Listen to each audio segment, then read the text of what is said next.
Good evening. Better late than never. The February 28th, 2022 meeting of the Evanston City Council shall come to order. Would the clerk please call the roll? Councilmember Nguyen. Here. Councilmember Newsma. Here. Councilmember Burns. Here. Councilmember Sufferton. Here. Councilmember Ravel. Here. Councilmember Reed. Here. Councilmember Kelly. And Councilmember Braithwaite. With 8 members present, we have a quorum and are prepared to do our work. We begin with my announcements and proclamations. I have no proclamations, but I have 3 announcements that I'll try to keep brief. The first is that, as doubtless many know, on Friday morning, the city released the outcome of the investigation related to horrifying misconduct. And that recommendation, I think, is eye-opening. It's enormously troubling. It's sobering. And it includes really, really critical recommendations. This council and the staff leadership of the city are united in our commitment to enact those recommendations and to make our city the safe and welcoming and inclusive place for all staff, all residents, and all visitors that is the obligation that's aligned with our values and our pre-existing commitments. Surely a great deal more discussion to come on that topic, but I didn't want to allow the release of that report to go unmentioned here at this council. There will be a lot of work forthcoming. Next, today, notwithstanding my own physical appearance, today marks the lifting of some mandates related to COVID. The city's mask and vaccine mandates in concert with what's going on in Chicago, Cook County, and the state of Illinois. There's been, frankly, a very confusing situation with our school districts through no fault of their own because of some inconsistent court rulings and some back and forth at the state level.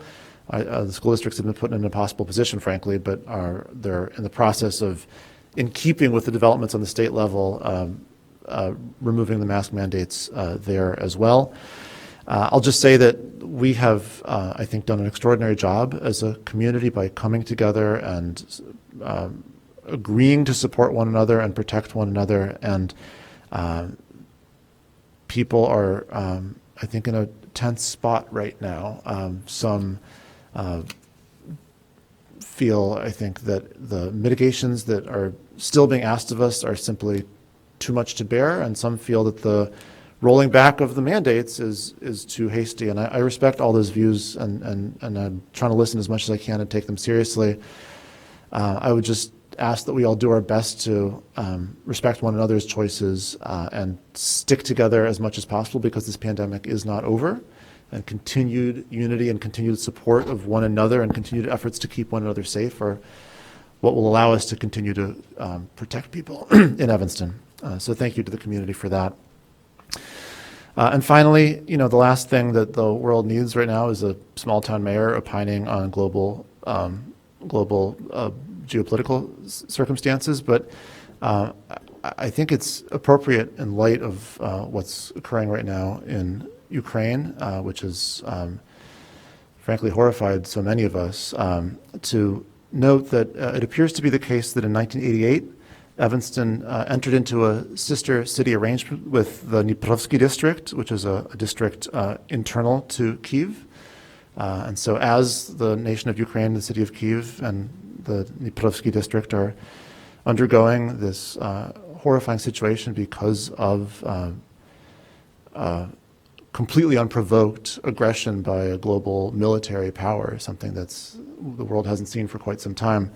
It's important for us to acknowledge that our thoughts are with them, we stand with them in solidarity, and we stand ready as a community to look for ways to be directly supportive and helpful. And we'll be sharing any information that comes in that regard with the community moving forward as well. I know this situation is very, very, very alarming and very much on the minds of folks across this community, as it is across the world. Councilmember Reed on the subject.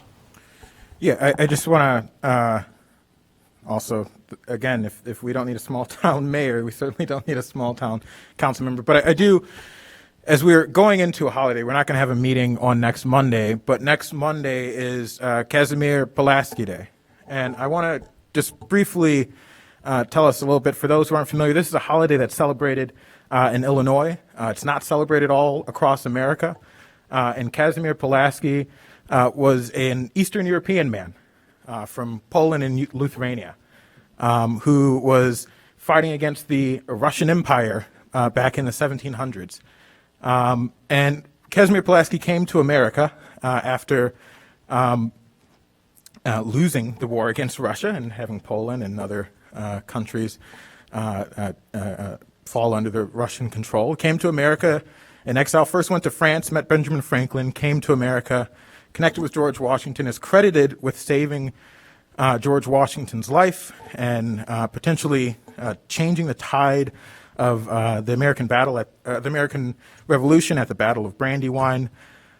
And Casimir Pulaski, one of the famous quotes that they have is, "I came here where freedom is being defended to serve it and die for it."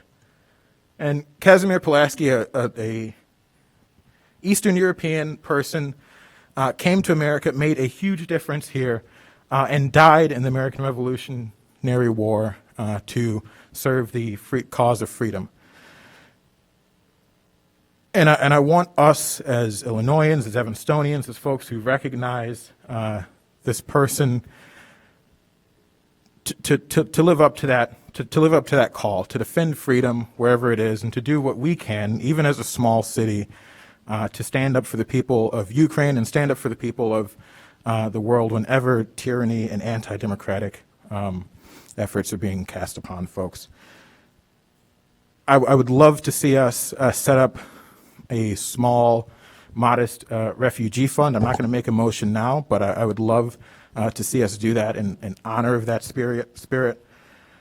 And lastly, I want to note just a bit of intersectionality here, which just also want to note that there have been recent studies and analysis that shows that Casimir Pulaski was likely either a woman or intersex. So we had someone who was either a woman or intersex from Eastern Europe come here and give their life for our country in the American Revolution. So let's live up to those values. Thank you. That concludes my announcements. Now for the city manager's announcements, I want to turn the mic over to Acting City Manager Luke Stowe. Good evening, Mayor Biss, council members, Clerk Mendoza.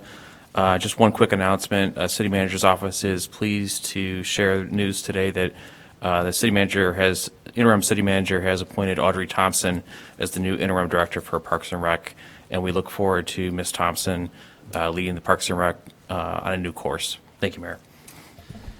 Thank you. Next is communications from Clerk Mendoza. I have no email public comment, but I did want to take a moment to say how thankful I am of today.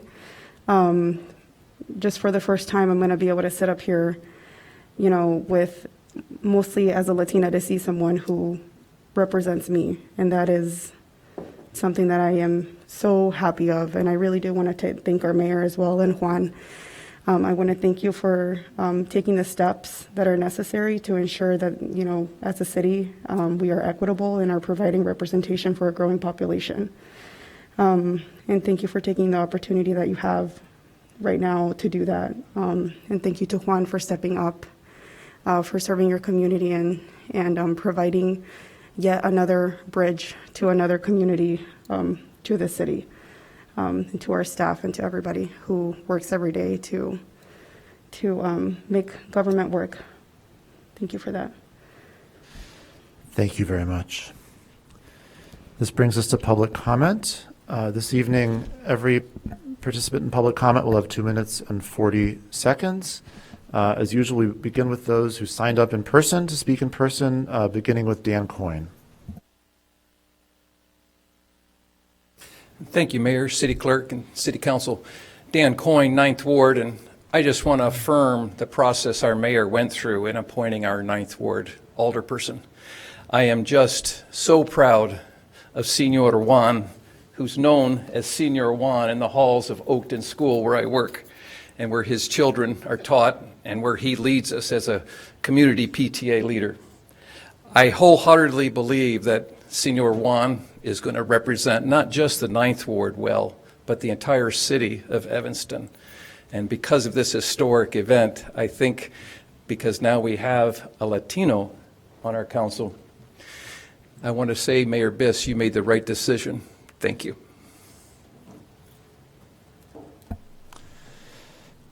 Thank you very much. The next speaker is Rocio Mancera.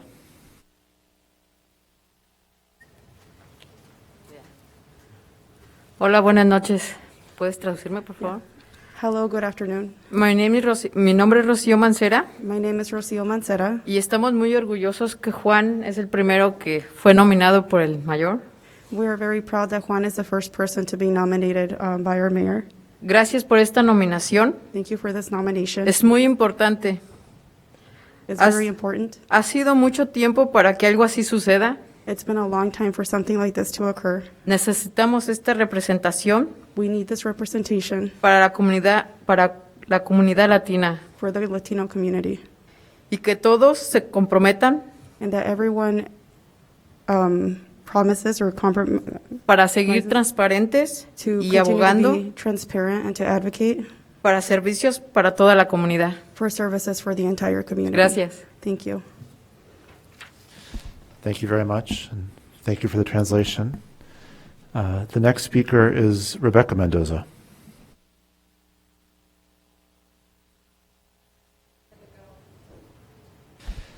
All right. If she's able to come back or log in, we'll come back to her later. This brings us to those who signed up to speak online, beginning with Wendy Pollock. Beginning with Wendy Pollock, who will be followed by Jerry Garl and then Kathy Hayes.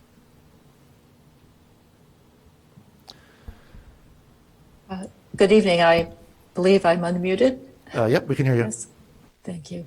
I'm Wendy Pollock. I'm co-chair of the Environment Board. I wanted to make a brief comment about item SP1, how the ARPA funds will be invested. The Environment Board has been following the planning, looking for ways ARPA funds could be used to implement the Climate Action and Resilience Plan, or CARP. And today we are reminded yet again of why action is so urgent. It was overshadowed by the news from Europe you've just been talking about, but the latest report from the IPCC, the Intergovernmental Panel on Climate Change, was also released today. And this latest report, which focuses on impacts, adaptation, and vulnerability, is, in the words of the UN Secretary General Guterres, an atlas of human suffering and a damning indictment of failed climate leadership. So major emission cuts have to happen this decade. They have to happen, but we're going in the opposite direction, unfortunately. So we appreciate that in the staff memo that you've got before you tonight, one of the 6 suggested priorities for investing ARPA funds is what's referred to in the memo as climate action resiliency. And we wholeheartedly endorse plans for energy retrofits and affordable housing, which are one of the projects mentioned. We're gratified to see movement on replacement of lead service pipes, and we note the recommendation on page 12 that CARP goals be used as selection criteria for other projects. While the memo says that CARP affects all aspects of decision-making, though, aside from those projects I mentioned, there's little evidence this has been the case so far. For example, in what way does equipment replacement, mentioned on page 14, contribute to cutting emissions? In what ways does support for local businesses contribute to maintaining and expanding the tree canopy we need to mitigate urban heat island effect? So if there are contributions to reductions in resilience, I think these should be made explicit and measurable. The overall message, as the final sentence of the IPCC report reads, is any further delay in concerted global action will miss a brief and rapidly closing window to secure a livable future. So let's make sure we really press forward in using these ARPA funds wisely to invest in climate action. Thank you. Thank you. The next speaker is Jerry Garl, who will be followed by Kathy Hayes and then Nick Korzanowski. Thanks, Mayor Biss and Acting City Manager, City Clerk, and members of City Council. I want to make 2 points tonight. First, the ARPA plan update under discussion makes no specific reference to the 5 proposals submitted to city leadership on November 18th of last year by the Environment Board. And the process for considering such proposals for ARPA funding is still unclear. At that time, we had requested at least $5 million over 5 years in ARPA funding to support immediate and continuing implementation of Evanston's Climate Action and Resilience Plan. And we appreciate the view that CARP and EJ concerns should be embedded in all of the funding projects and city programs. But we believe that targeted investments in these areas are also needed if we're going to reach our goals. The second point I wanted to make is that one of those proposals submitted by the Environment Board last November was developed by the Environmental Justice Evanston, and that was to conduct an environmental equity investigation. This will directly support priority setting for ARPA projects. The ARPA plan states that funds should be used to assist those negatively impacted by COVID-19 and reflect the city's commitments for improved public health outcomes, racial equity, reimagine public safety, and sustainability. And you'll recall back in 2019 when the City Council set out its goals, one was to ensure equity in all city operations. Those are good aspirational principles, but they're really not very well defined. Do we all really mean the same thing when we say we want to achieve racial and environmental equity? What are the specific problems that we want to address? The Department of Health and Human Services has done an outstanding job in mapping health disparities in Evanston, but we still don't have a comprehensive fact-based approach that can identify the location, extent, and root causes of environmental, racial, and human health inequities that are likely contributing to those health disparities. This investigation would enable us to use ARPA funding to fulfill the needs it was designed for, to address, dissemble, and mitigate these inequities. 15 seconds. So the proposal by EJE to conduct this investigation, along with completing the vulnerability assessment that was committed to under the CARP, would be an invaluable tool for the city's residents in prioritizing and tracking equity outcome. I hope you will consider all 5 of these proposals. Thank you. Thank you. The next speaker is Kathy Hayes, who will be followed by Nick Korzanowski and then Doris Stein. Good evening, and thank you, Mayor Biss, as well as the council for giving me this time. I am coming to you as an advocate for an individual who came to me this weekend and asked me to read their statements regarding the recent report of sexual misconduct. So I will read directly from their note. I'm addressing the elected officials, residents, and fellow staff members anonymously. I am appalled by the sexual misconduct report recently released. As a city employee, I know only that this is the tip of the iceberg. It is also my everyday experience.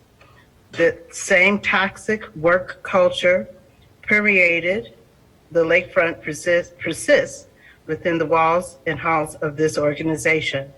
Over the past 2 years, staff has been targeted, victimized, and gaslighted by some of the toxicity uncovered in this report.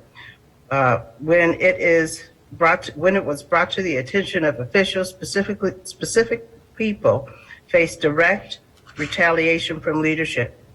As a constituent, taxpayer, resident of this city, transparency is essential within the governance of the culture. This report only uncovers a small fraction of the deeply ingrained harmful ideologies and practices that continue to endure as workers tirelessly serve this community. Although this independent investigation is positive as a beginning towards the healing of this city, much more work needs to be done.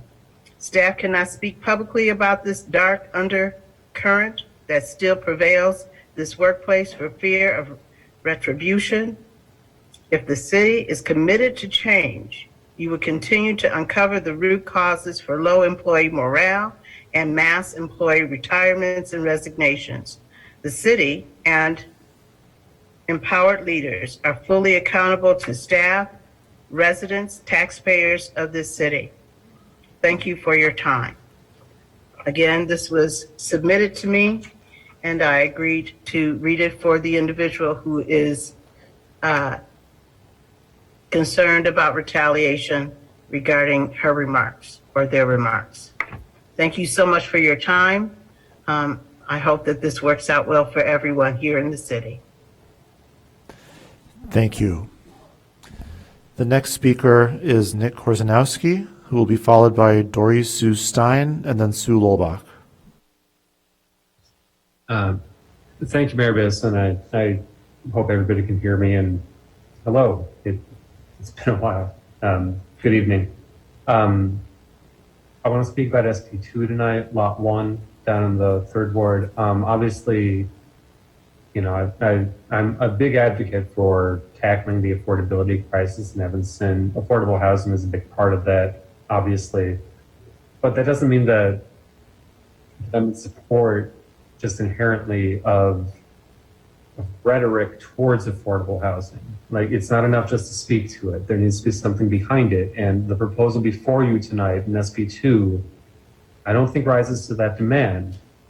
You're going to hear folks tonight, I'm sure, say, hey, you know, 60% of, or I'm sorry, it's more than that. It's 52 of 60 units are going to be 60% or under the area median income. And that sounds wonderful on paper, but you can check Fannie Mae. That means you're talking about $52,000 a year. Well, the average Evanston income is about 60% of that. So this isn't an affordable housing project all by itself right there off the bat. Not to mention the parking situation. You're taking away a lot that is near and dear to every neighbor of that lot.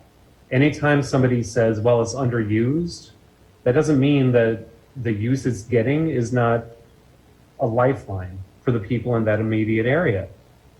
Not to mention there's already a dire street parking situation that this is going to make worse.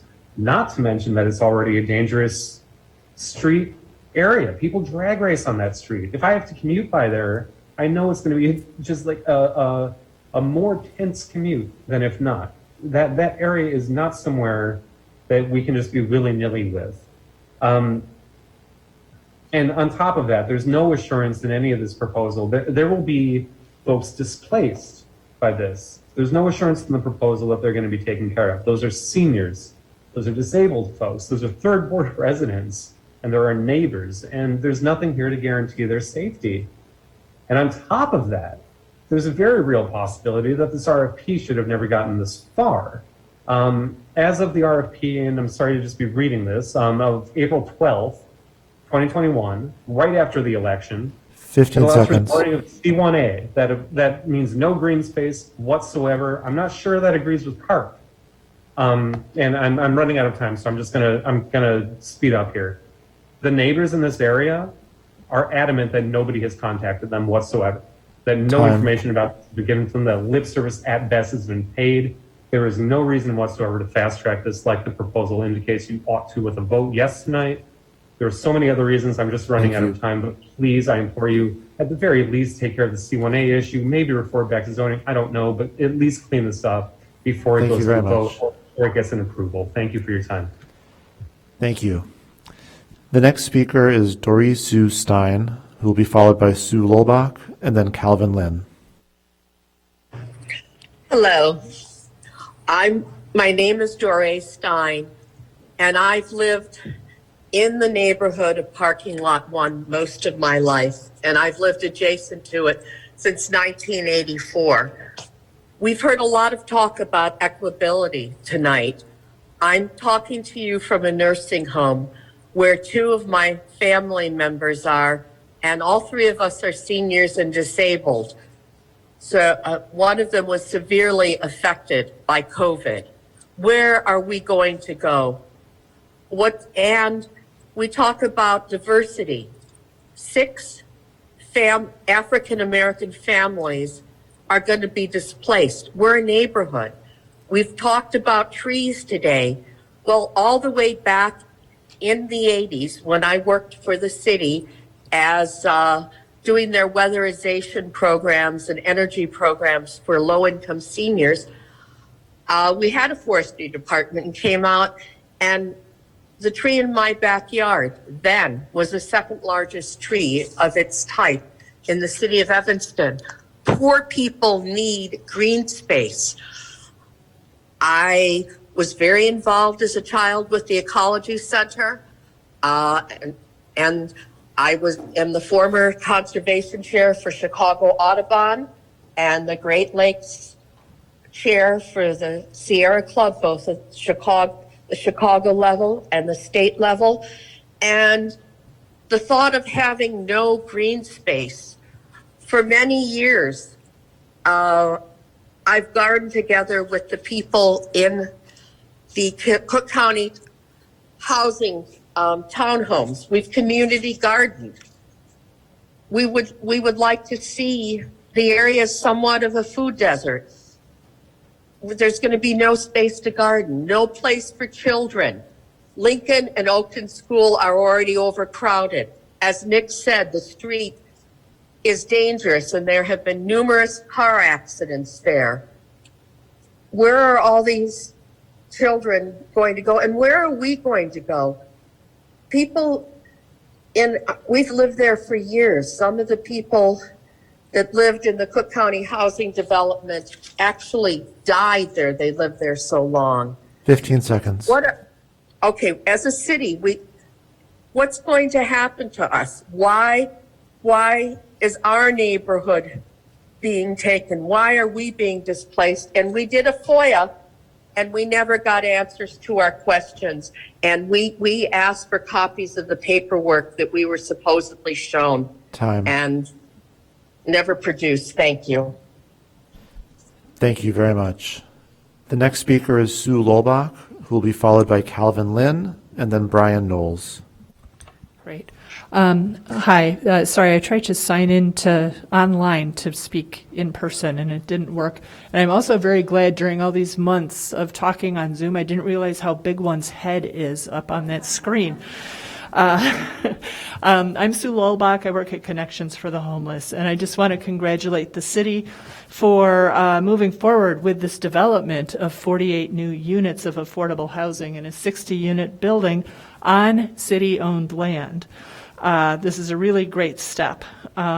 We would like to see 100% affordable, but we know that even with 60 and 50% affordability, that is really, really hard to do. There are very few developers doing that. And there are no developers developing housing just for 30% and under.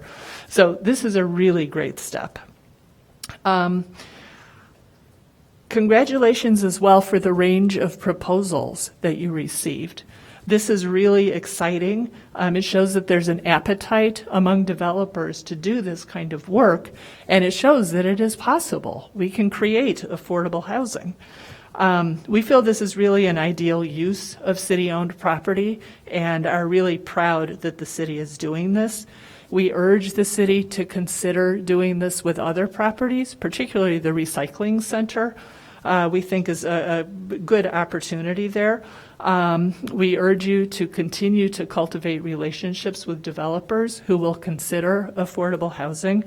And we also urge you to do an affordable housing plan that not only includes more developments like this, but also includes subsidies to help the people with lower incomes that nobody is building housing for.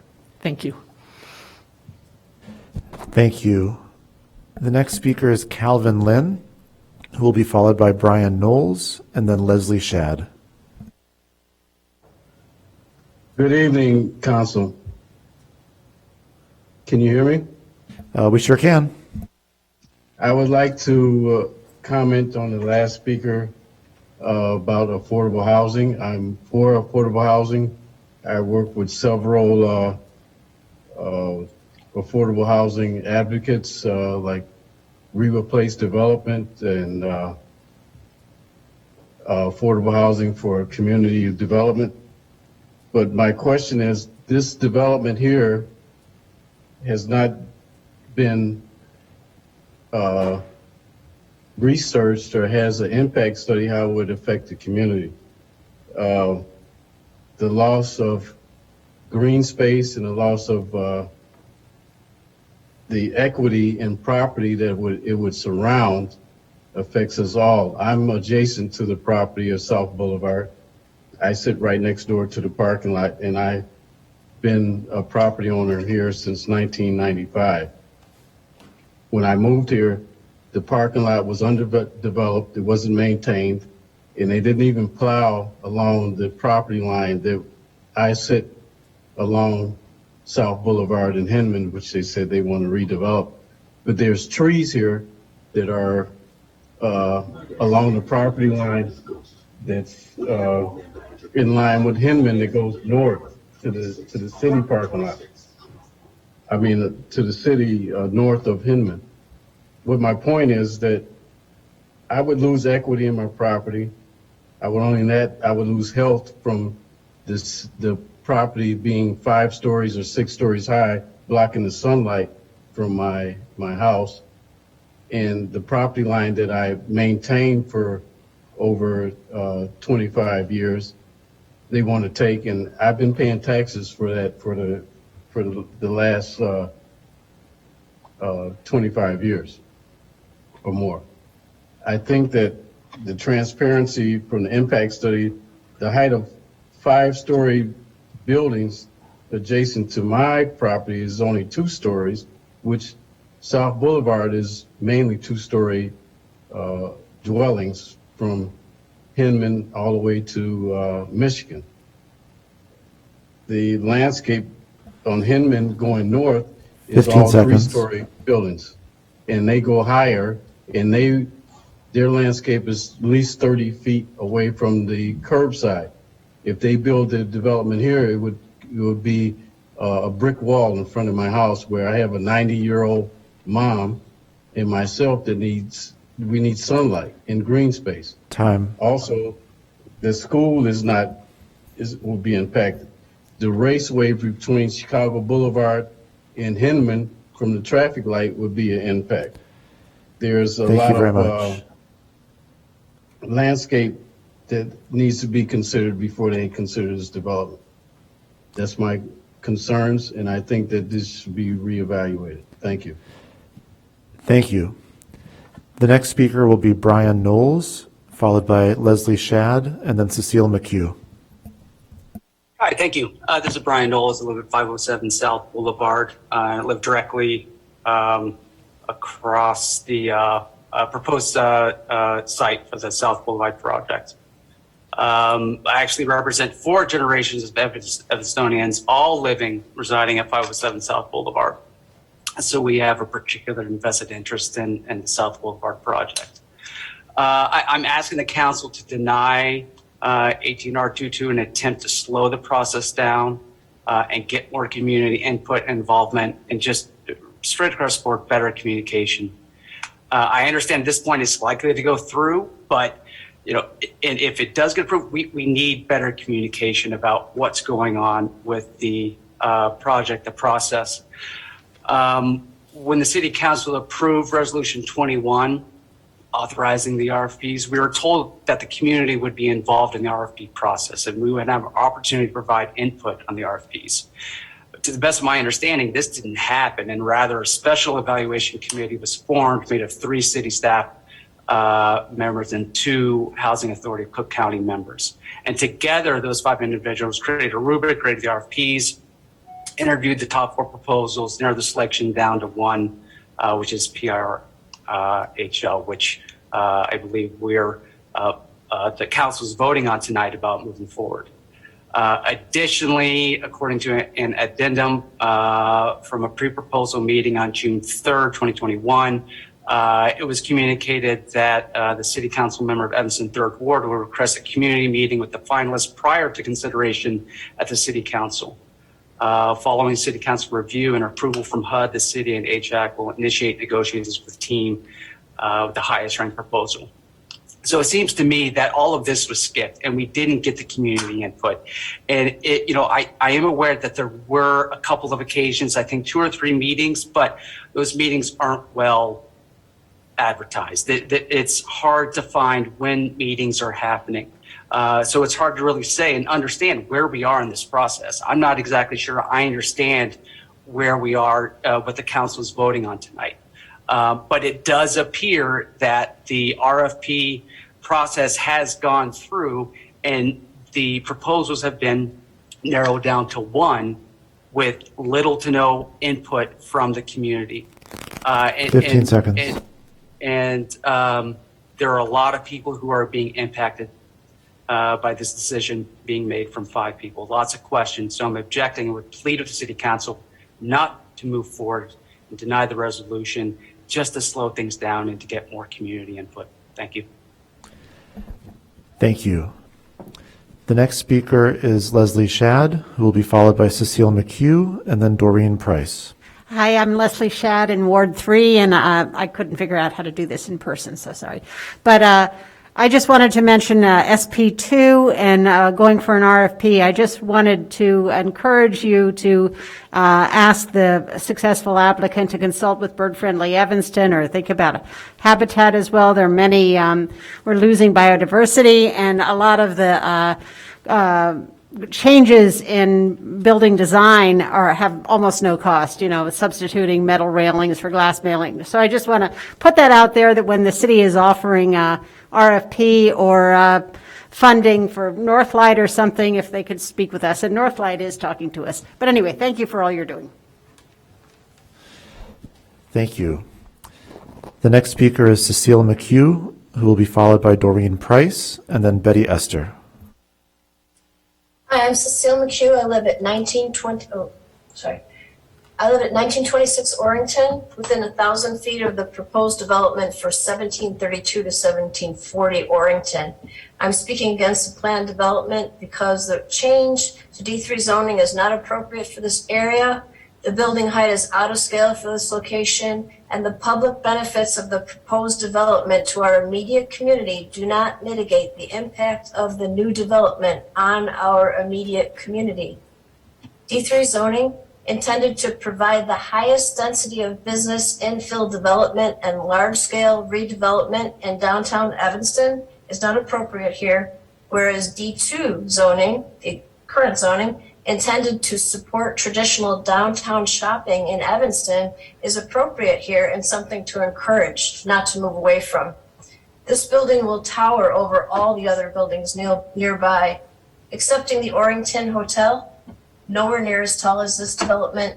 In all other directions, there are no other buildings nearby Zone D3. Nearby are university buildings a few stories tall and zones R6 or D2. Changing zoning to D3 allows the height to go from 42 feet to 86 feet, but this building would be 145 to 170 feet high. Changing from D2 to D3 zoning allows the FAR to go from 2+ to 4.5, but the developer is asking for a FAR of 7. This is alarming at this location. There is no justification for increasing rather than decreasing density as you move away from downtown.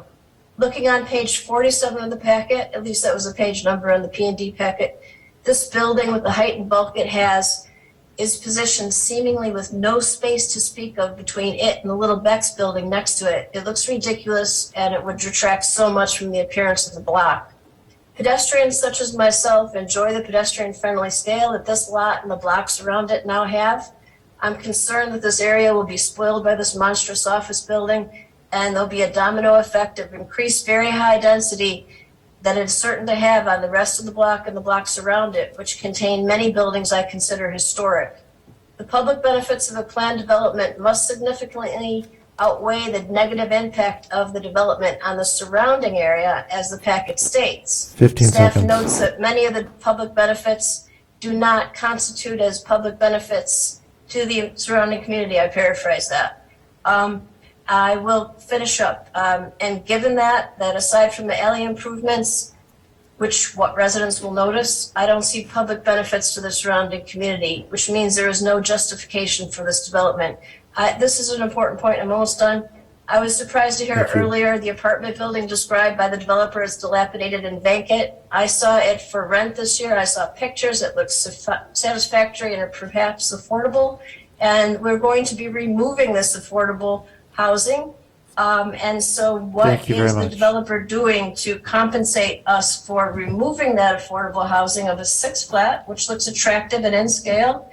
And if nothing else, they should pay for the loss of that affordable housing and the environmental impact of tearing down a building that doesn't need to be torn down. Thank you. Thank you. Sorry for overgoing. The next speaker is Doreen Price, who will be followed by Betty Esther and then Ellie Harned. Yes, this is in line with Leslie Shad, and also in terms of tree preservation, which I apologize for missing the P&D meeting. Got the tail end of it. So it's a combination, and you'll see why, and it includes requesting for our CARP funds. So we need more safeguards. When I looked at the tree preservation, we need more safeguards to prevent the loss of 200-year-old white swamp oaks when a single director or a misinformed resident can determine removal without preservationist planning and intervention. We must deploy and model new climate action remedies to reduce social and economic impact, which the list was extremely inclusive. And I was really impressed with all the downstream effects of removing big trees. On neighboring homes, trees, yards to improve drainage by supporting natives and pollinating plantings, which now are illegal. And they really should be legal right now because people are in positions now where that can save them money and it can ecologically sound solution. Lastly, new impermeable surfaces, that includes ADUs or new structures, and that includes the structure we're talking about, must be engineered to prevent or remedy harm to trees and drainage. And may I include what Calvin Klein said about sunlight. There's no reason why someone who had sunlight before shouldn't have sunlight. And the sunlight that you would provide would probably be going with regard to the landscaping, which was mentioned as well. In terms of ARPA funds, they can help with CARP and homeowners to prevent hardships by preserving large trees, engineering structures to improve drainage. So just because you build a structure doesn't mean you can't engineer. I had a neighbor who did that when he did his large home, and he engineered the drainage to go underneath the house, et cetera. It can be done. Plants help, but that drainage in serious situations with large buildings is really imperative, and the technology is there. So we need to engineer structure to improve drainage, and now we can include sunlight, and deploy natives and pollinator plantings for biodiversity and drainage. Thank you. Thank you. The next speaker is Betty Esther, who will be followed by Ellie Harned.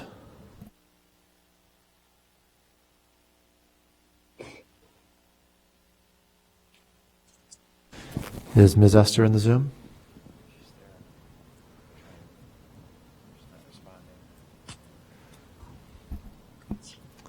Ms. Esther, are you able to hear us? All right, while she's perhaps dealing with some technical issues, we'll skip ahead and come back. The next speaker is Ellie Harned.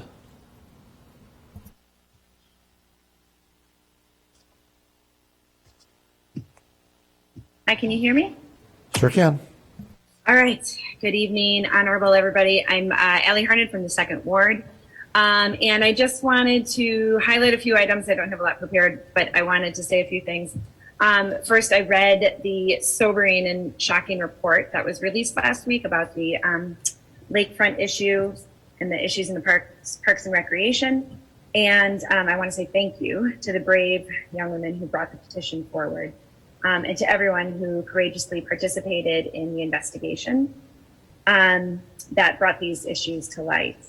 It shows the need for so many important changes in the city of Evanston, and I trust that you all understand the intense responsibility ahead of you.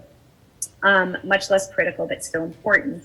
Just want to take the opportunity to highlight the power of a people's petition, and that the City Council still has a window of opportunity to take up the progressive opportunity to put Evanston voter initiative on the ballot. Imagine the power of petition.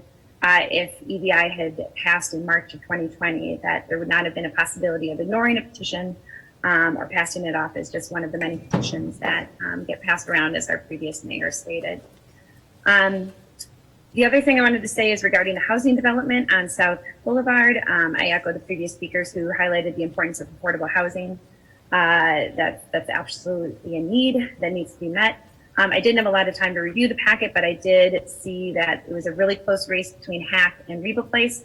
And I just want to say that in general, always, always, always, local is better. Buy local, right? So Reba Place is an excellent local housing organization. And I can say my experience with families that are in our schools, Reba Place has been really, really good to our families. And Hack is a very large organization. I'd like to see the Housing Authority of the City of Evanston come into existence so that we can pull names from our own list of people who live here and have lived here for generations and are really struggling to stay in Evanston. So if we can really prioritize staying local for all of our future developments and perhaps rethink the decision about the finalists for tonight. Thank you for everybody. Thank you for everything. And welcome, Councilmember Herreras. Thanks. Thank you. The final speaker is Betty Esther. Ms. Esther, are you able to unmute?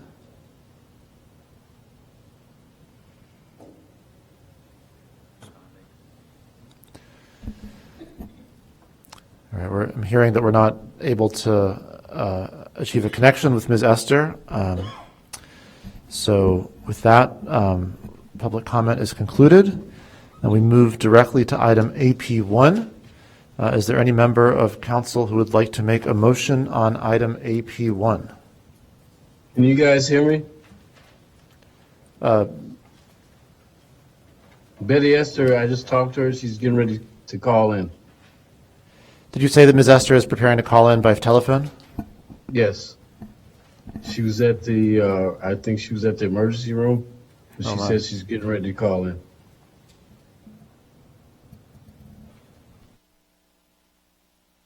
Can you give her a few minutes, please? Maybe we can come back to Well, it. yeah, I mean, do you know how long? Do you have an ETA, Mr. Lynn? I talked to her maybe 30 seconds ago, and she said she was going to try to call in. She had some she tried to call in before, but I know she's for affordable housing, so in any event, if she doesn't call in, she's trying to, so just give her a pause, please. So I think what we're going to do is move ahead, and could I ask you to email the city clerk if she's able to connect? We can come back to her later, and I'm happy to do that. But until she's connected, I think it's in the best interest to move forward with the meeting. Okay, thank you. I'll move item AP1, the appointment of Juan Jericaris as, I hope that's the correct pronunciation, as the new 9th Ward council member. Is there a second? I'll second. Council Member Reed moves item AP1. Council Member Revelle seconds. Is there any discussion? Council Member Nguyen, followed by Reed. I'm sorry, I didn't have the light on. In that case, Council Member Reed.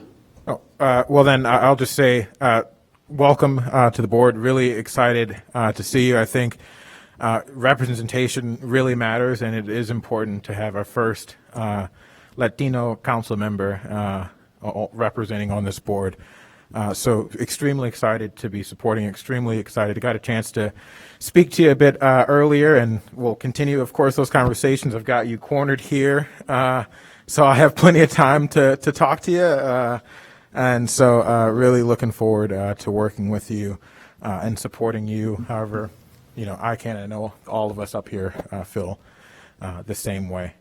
So thank you. I do want to note, though, While I'm extremely excited about your appointment, I do want to note that we will have a historically low, or at least in recent history, a historically low representation of women on the council.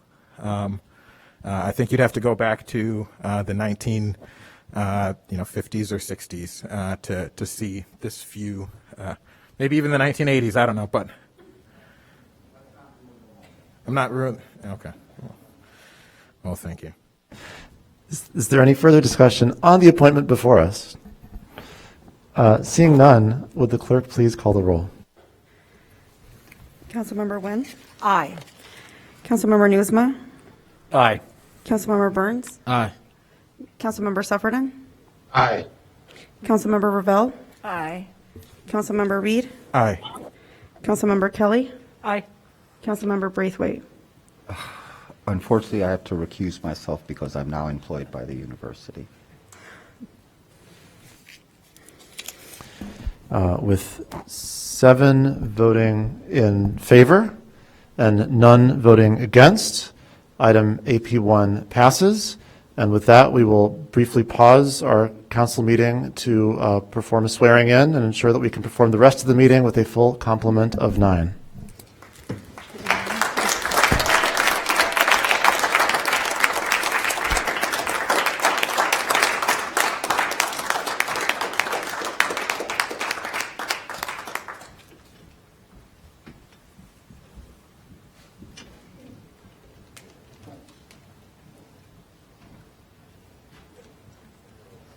I lost the fight to have the privilege of swearing in our new council members, so I'm just going to stand aside and watch and inspire. I do want to say thank you for letting me do it. I think it's an honor to swear you in. Is it on? Is the mic on?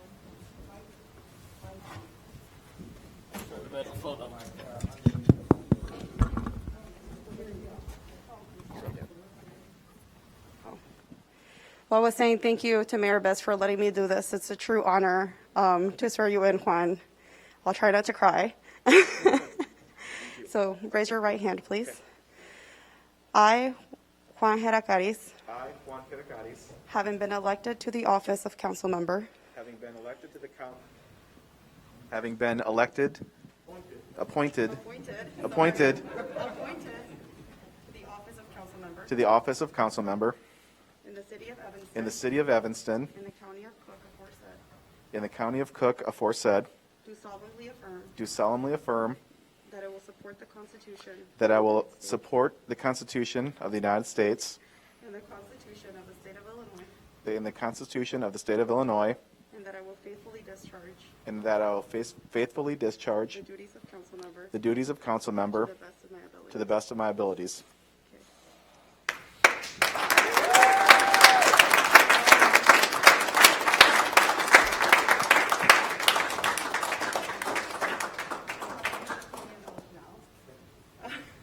You get two. So I will strive for the ideal I will strive for the ideal and sacred things of the city, both alone and with many, both alone and with many, and will unceasingly seek to quicken the sense of public duty. We will revere and obey We will revere and obey the city's laws and transmit this city not less but greater and more beautiful than it was transmitted to us.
Well, it is a wonderful pleasure to welcome a new member to our city council in this critical time.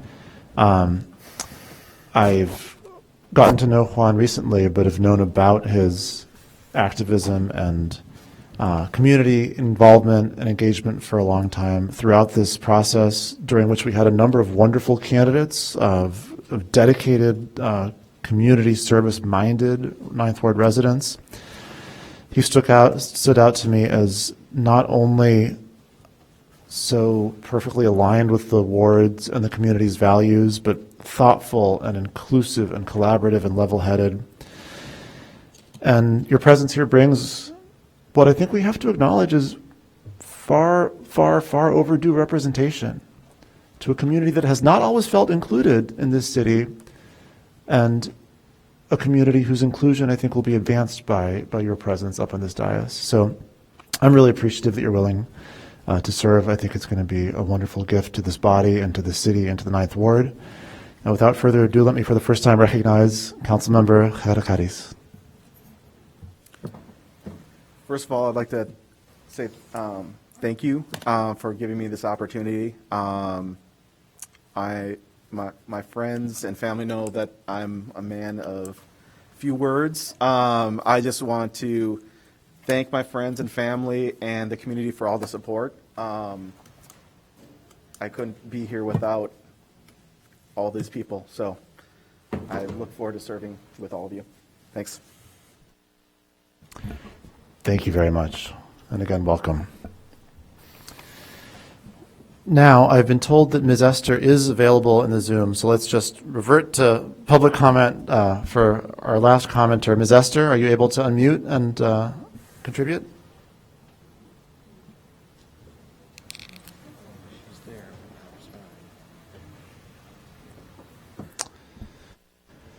Okay, I'm sorry. I believe that was a false alarm. Our mistake over here. And with that, Councilmember Nusma is recognized for a motion. Pursuant to 5 Illinois compiled statutes 120/2A, I move that the City Council convene into executive session to discuss agenda items regarding personnel, litigation, and the establishment of reserves or settlement of claims. These agenda items are permitted subjects to be considered in executive session and are enumerated exceptions under the Open Meetings Act as set forth in 5 ILCS 120/2A, sections C1, C11, and C12. Councilmember Nusma moves that the City Council resolve itself into an executive session. Councilmember Nguyen seconds. Is there any discussion? Councilmember Reed. I just have a quick question. I'm curious, why is this at the top of the meeting?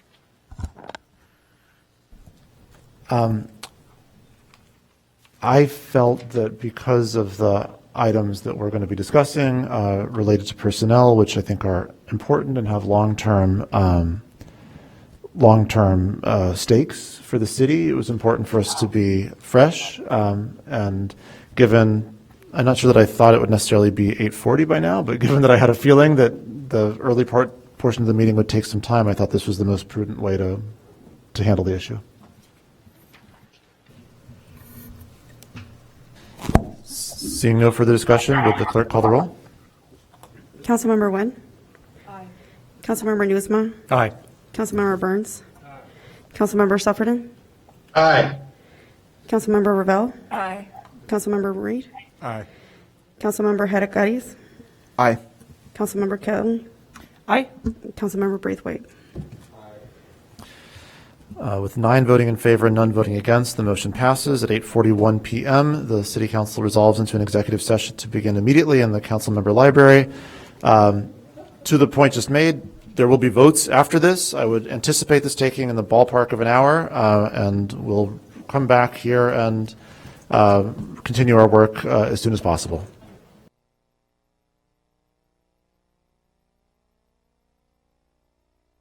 From there? Good evening. The meeting of the Evanston City Council shall come back to order. Recording in progress.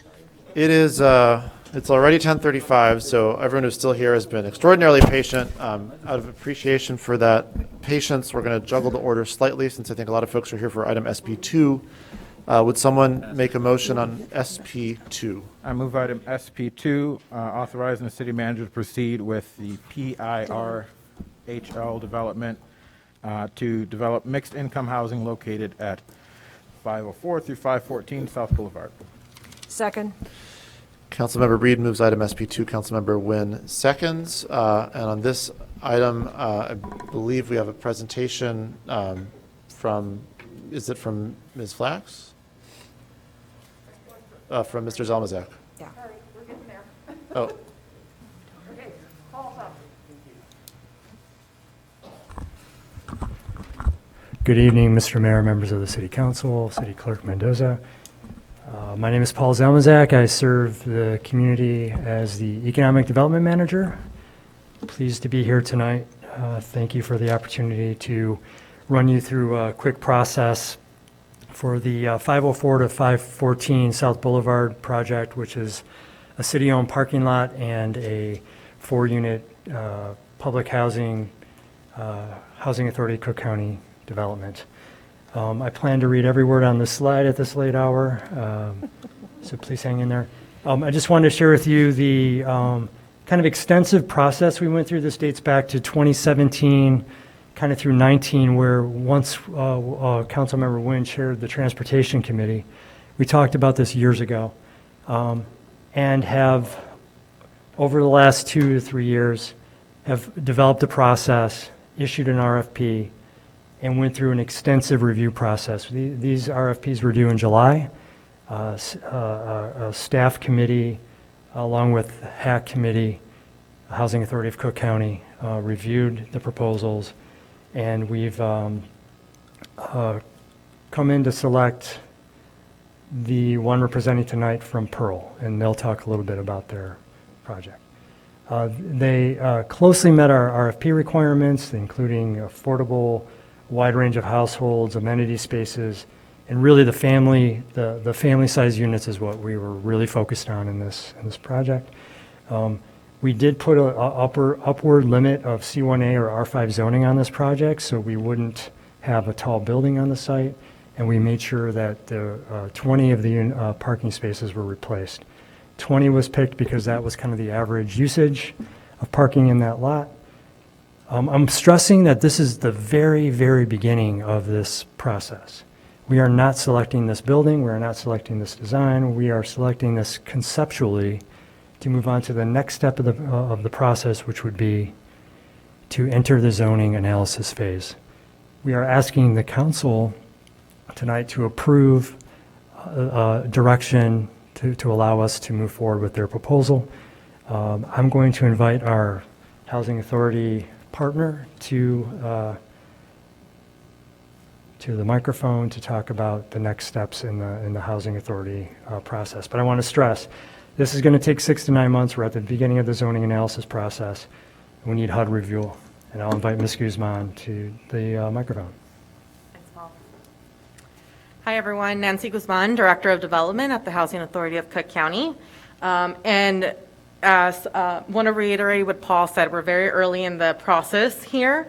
But as we've started this process, one thing we've kept front and center is the current residents of the South Boulevard units.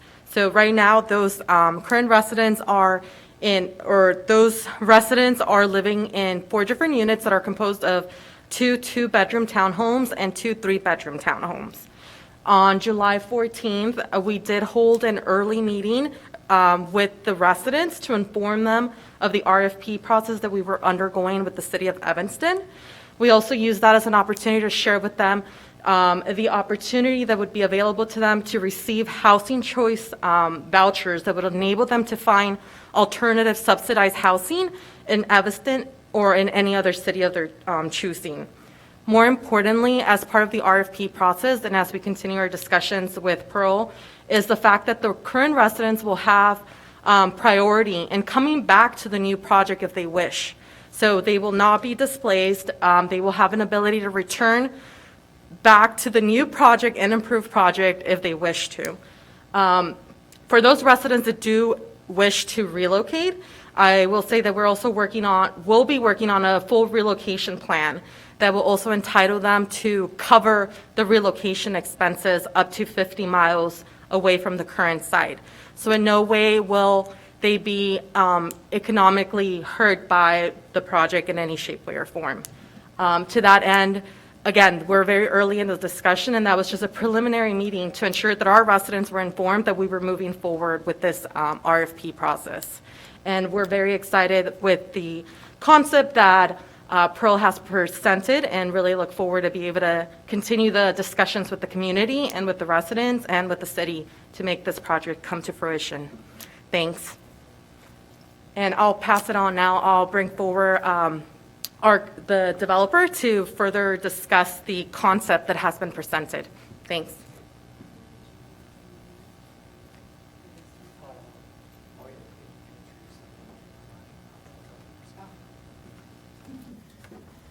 Good evening. Thank you for having us this evening. We are very pleased to be here, and congratulations to Councilmember Herreras. Here with me, I have Joseph Clare from Database Plus. I'm Joanna Casanova with Vice President of Development for Pearl. And online, I have the remainder of our team, Erin Sanchez with Ratio Architects. We also have Natalia Domosova with Pearl. Mike Mastin with Leopardo Contractor. We're going to try to make it very brief. Yes. Okay, no problem.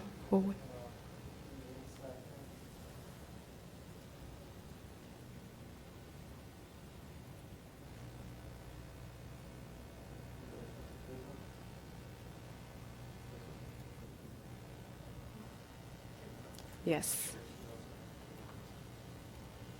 Perfect. You can move to the third slide. Yes. Oh, here. Perfect. Thank you. Yes. Again, I'm going to try to move quickly. We can definitely address questions and answers in the at the end. So Pearl Development, you may have not heard of them, but we have been around for almost 20 years in Illinois and throughout the Mid-Atlantic. We are an owner-developer of mixed income, and we usually leverage community partnerships. That's what we do with municipality housing authorities. So we have extensive experience with these type of partnerships, and also a very similar development. The development that you have here this evening, we have been, most of us, working for over 4 years on a very similar mixed income development in Lincoln Park in Chicago. Our designer is Ratio Architects. Our sustainable design consultant is here, Database Plus. Our contractor will be a joint venture with Leopardo and Pearl. And you've seen in our proposal, we have consulted with many financial partners. Now I'm going to lead you with Erin Sanchez, who's online, and we'll start a quick overview of the site plan and then moving into the design.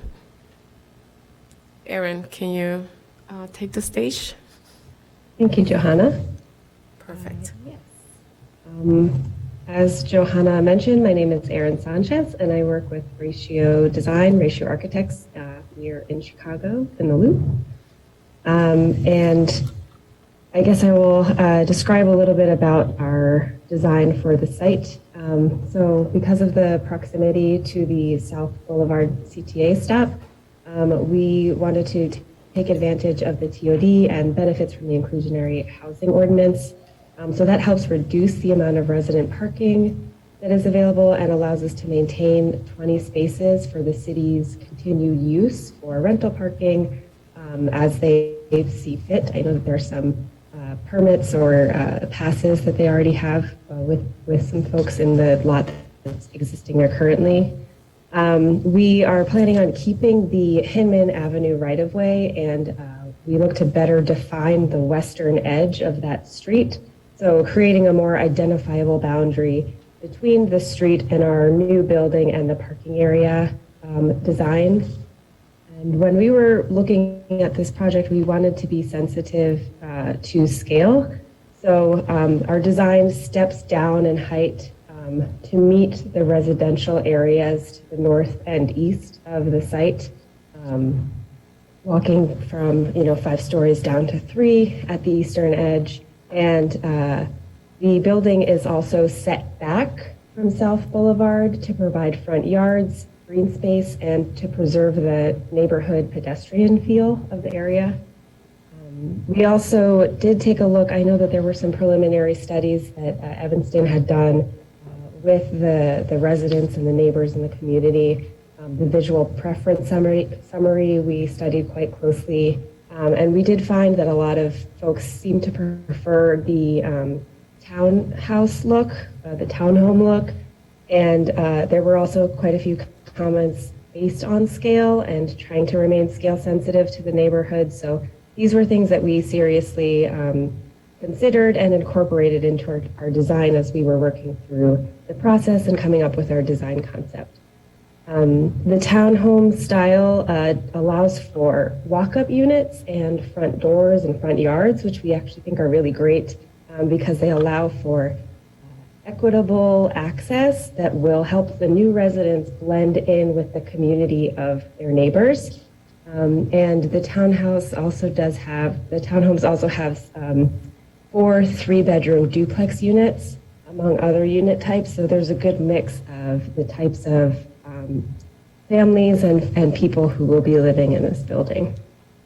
This is a concept design. So the design volume sits back from the front of the townhomes to sort of emphasize their presence and their lower scale before popping up to make the most of the TOD site and its proximity to the CTA. And the form that we used, that we designed, it uses a sawtooth design to both maximize solar capture and to help break up the roofline and the volume of the building behind. We're using materials that incorporate Evanston's Climate Action Resilience Plan. So that also helps to bring a little bit of the history into the design by reusing brick from the existing townhomes on the site. And the panel material is used behind to help separate and soften the volume of the building and make it a little bit lighter, and again, emphasizing the townhomes. The incorporated changes in color help to visually break up some of the scale of the building and to cut the height of the building as well.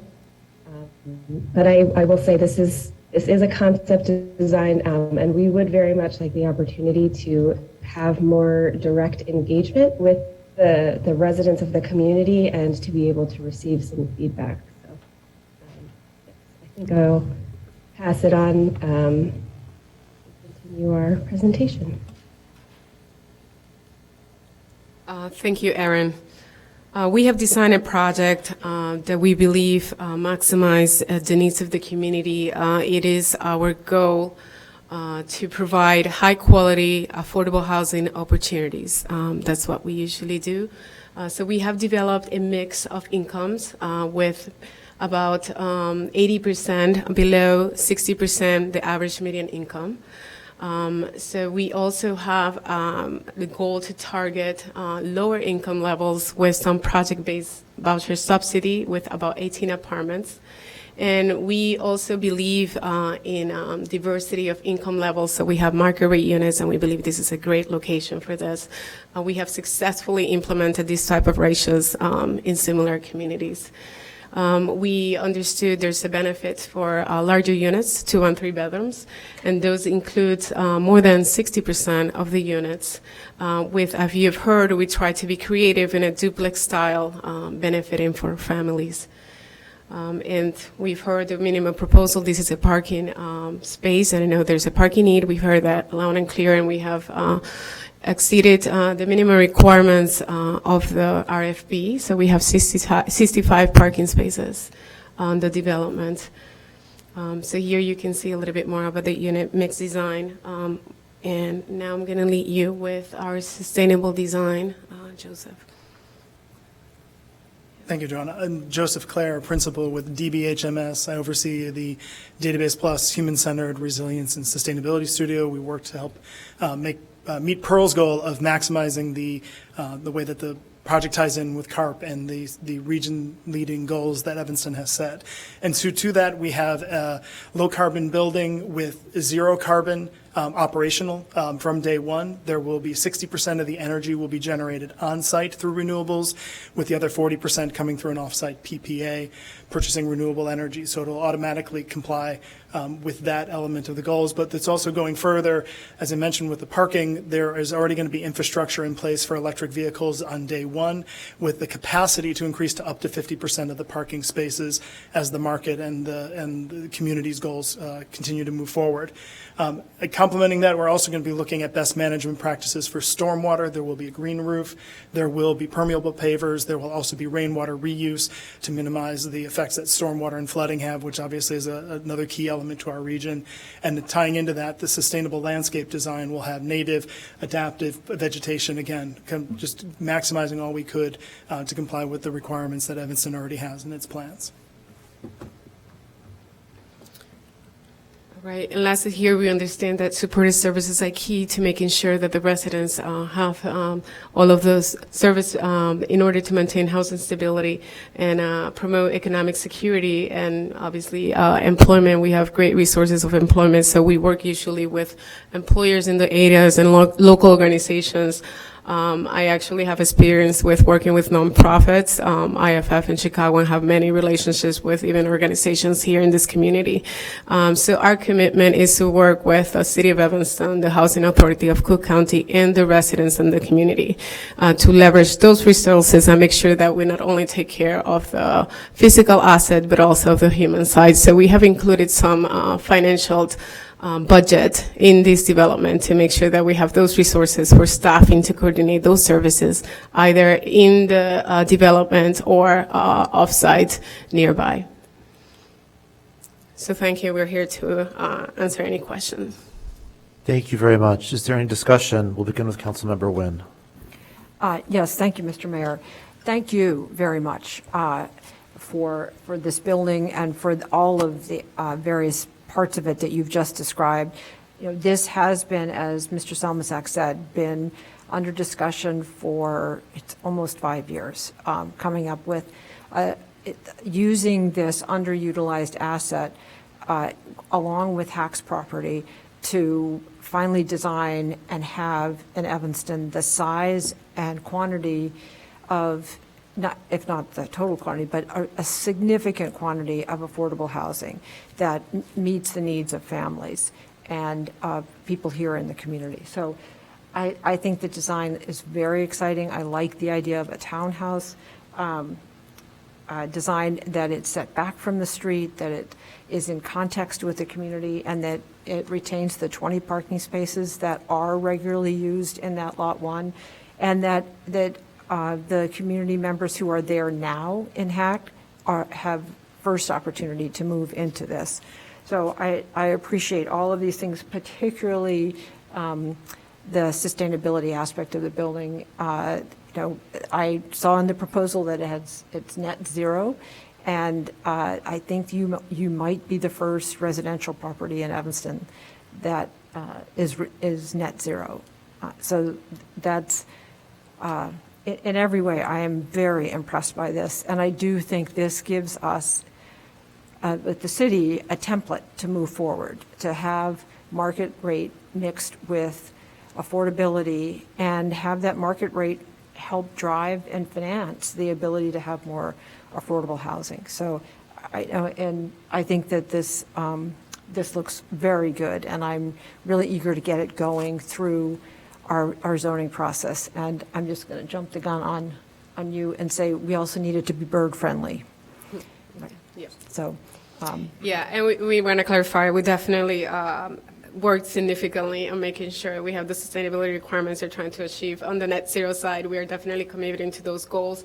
On the certification side, it could be a little bit more complicated, but at least we are committing to the design intent. I think we kind of explained that in our proposal. Mm-hmm. Yeah. So thank you very much. And I urge my colleagues to support this and kick this off. Mm-hmm. Next is Councilmember Braithwaite, who will be followed by Burns, Nusma, and Kelly. Thank you, Mr. Mayor, and thank you very much for being here, also for staying late. I just have a couple of quick questions, and I don't know if you have your budget that's up, that's on page, I think, 75 in your PowerPoint. If not, I'll just jump right in. I don't have the budget in the Not a PowerPoint, but problem. I have it with me, so. Fair enough. Just give me a And second so- to locate it. And Paul, if I missed it, my apologies. I wish I would have, even though they didn't get it, there was calls made over the weekend, and I didn't have a chance to read through all of the SEPA, the person didn't get it, their proposal, but in speaking to prior to tonight, there were a couple of things that I was looking forward to in terms of the home ownership piece. And so I see a rental model, which, from my perspective, it's great for developers, but rent will always go up, and then there's no home ownership. And so if I was you may not be able to change your model, but just a couple of things that I want to pull out of here. So $2 million development fee goes straight to company, which if developers don't make profit, it isn't a good project. However, I just want to know, I don't see a contingency fee, and I'm used to seeing that in a budget. And just my concern with your building costs is, are you taking into consideration right now cost of materials, delay in materials? We just had several projects within this last year that were delayed because they're not getting the materials that they need, and then they're also, the cost of those materials have skyrocketed. And we're in the middle of a lot of turmoil right now. How are you going to, where's your contingency in this, I guess, is my first question. Thank you for your question. We are on the same boat. We are Yeah, working through it's many real. challenges, Yeah. unprecedented times, and that's a problem we're seeing over and over. Unfortunately, we don't know where we're going to be in a couple months, but we do have a hard cost contingency in the budget that was in the amount of $820,000. It's technically an honor contingency, so you may not have Did I seen miss it in that? the hard cost breakdown, but it's Okay. in the budget. So you built it in there? That was Yes, my yes, first, we do okay. have a contingency. It's usually 5% for new construction project. That's what we Yep. have right now.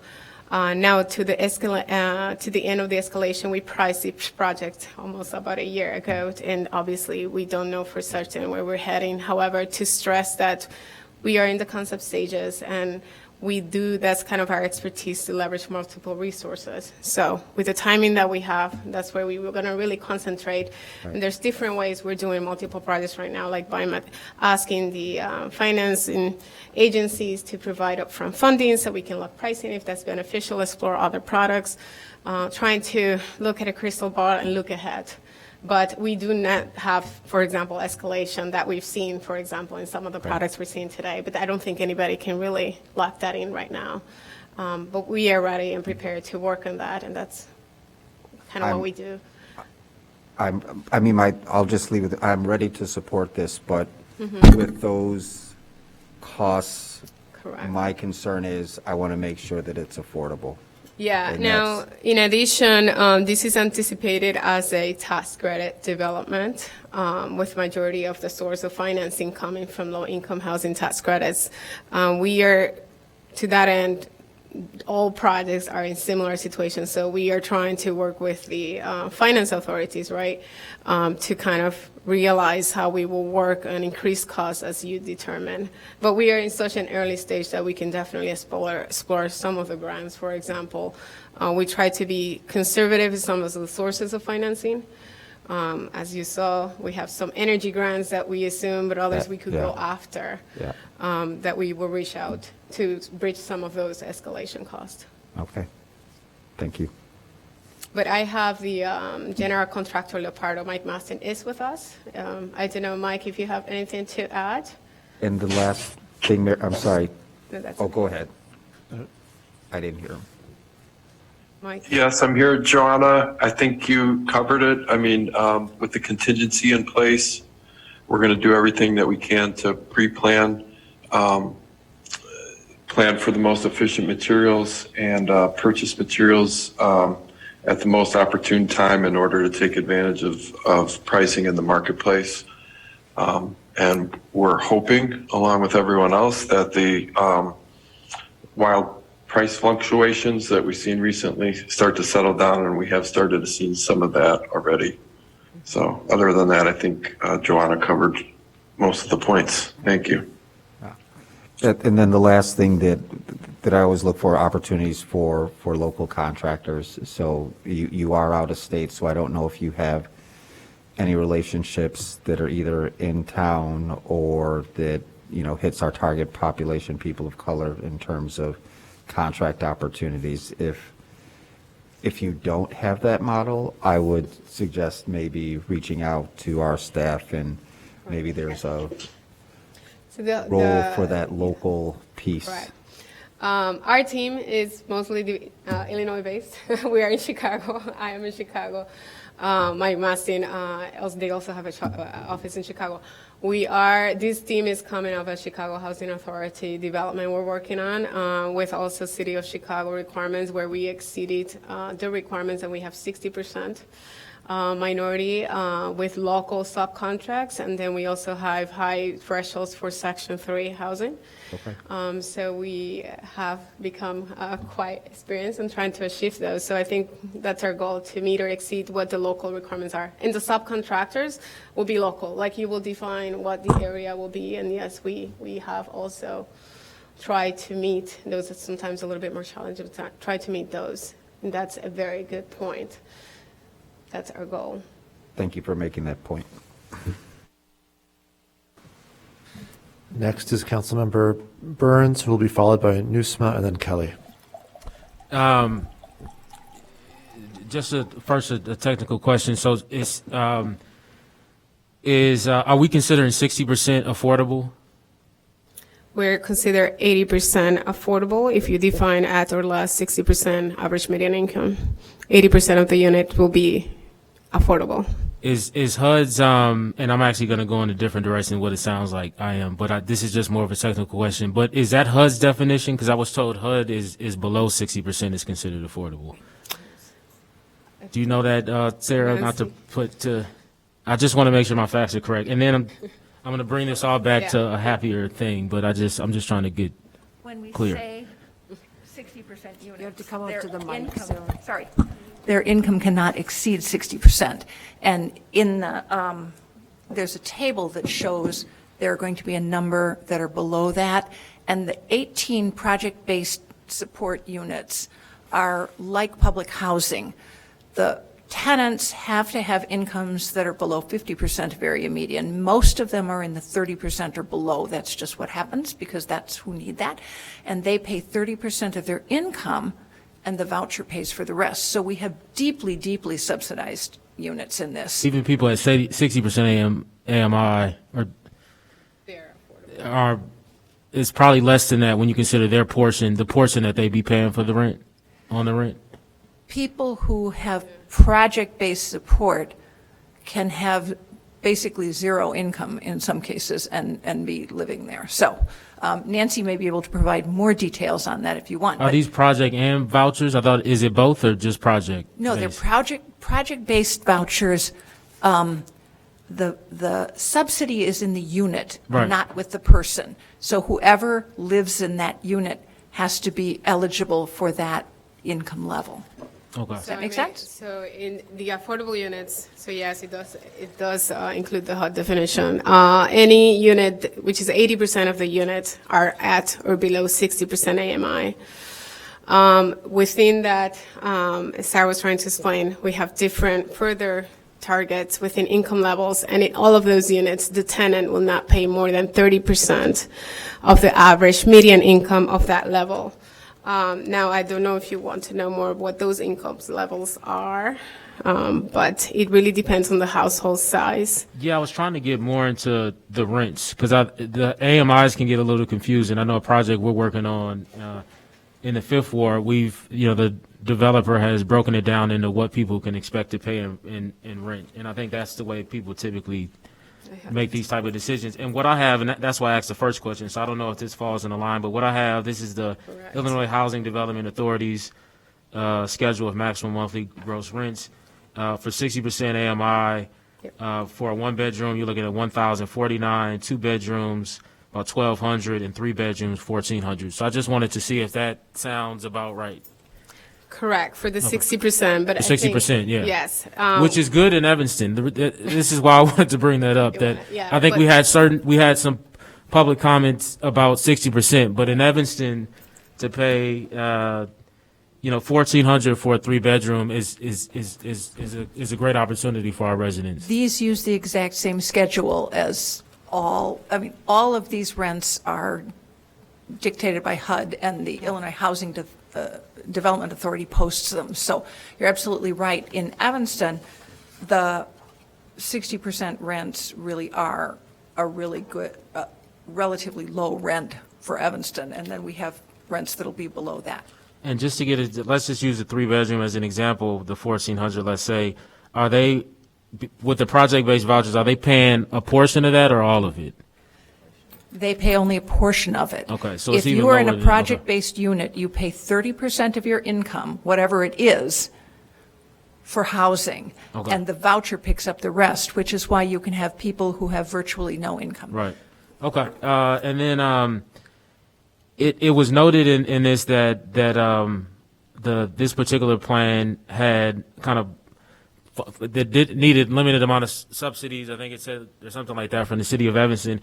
And then I saw that I think a portion of it was the low-income housing tax credit, which every developer would have access to if they applied. And I know that application process is happening currently, but that's 90% of affordable housing is developed that way. I would imagine even some of the other proposals said that they were going to seek that funding as well. Is the difference is that you've already been approved for it? No, we still have to go through the competitive process through the Illinois Housing and Development Authority. Now, because of its location, this project will, what we call, highly score within that, but we still have to go through the approval process. And again, this project looks really good. I want to just level set to say all these, HODC, SEPA, they all would have likely, sought this funding. This is, again, how 90% of affordable housing at this level is funded. So I just wanted to point that out. Every applicant proposed using it. Right, You're absolutely right. And then the IDA, it says IDA soft funds and then IDA mortgage. I would imagine those are different. Have you been approved for the soft funds already, and you still need to apply for the mortgage, or how does that all work? Good point. IDA, as noted on the proposal, can act as a lender. That will be just like any other private mortgage. That wouldn't be approved. But the tax credits are a competitive process, and then with that comes the soft funds. So that will be tied together to the application process. And I'll hold there just to I have some other questions, but I'll hold I was just going to note to you, the attractiveness of these deals are that they are targeting different income levels. So you were reading the income levels of 60%, which is the upper limit on the affordable units. It can be 30%, and those range depending on the household. It can be as low as, or even lower, $20,000 average income level in Cook County, all the way to, like, if you have a 4-person household, 60%, $55,000. Okay. And the range is the same. You were talking to the upper limits. So again, the goal is that the tenant doesn't pay more than 30% of the average median income. Okay. But we do have the market rate. The market rates help with the leveraging of those resources to maximize the development. Thank you. Yeah, I'll hold there for now. Thanks. Councilmember Nusma, followed by Kelly. Thank you, Mr. Mayor. This looks like a great project. I'm looking forward to supporting this. I have some questions for staff regarding process. And I don't mean to second guess your conclusions or second guess the process here, but I would like to know a little bit more about the other projects the other proposals that were received, and what led you to choosing this one.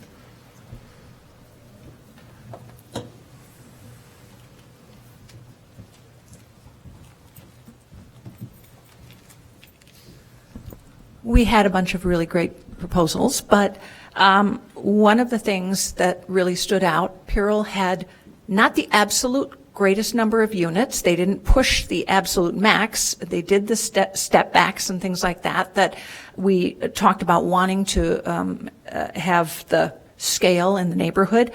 But SIPA and RIBA, which was our next closest, proposed a total of 52 units. So we got more units. Pyrrell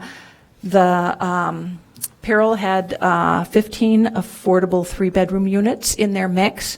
SIPA and RIBA had just 2 less. So in some cases, things were very close, but on the other hand, that makes a difference. A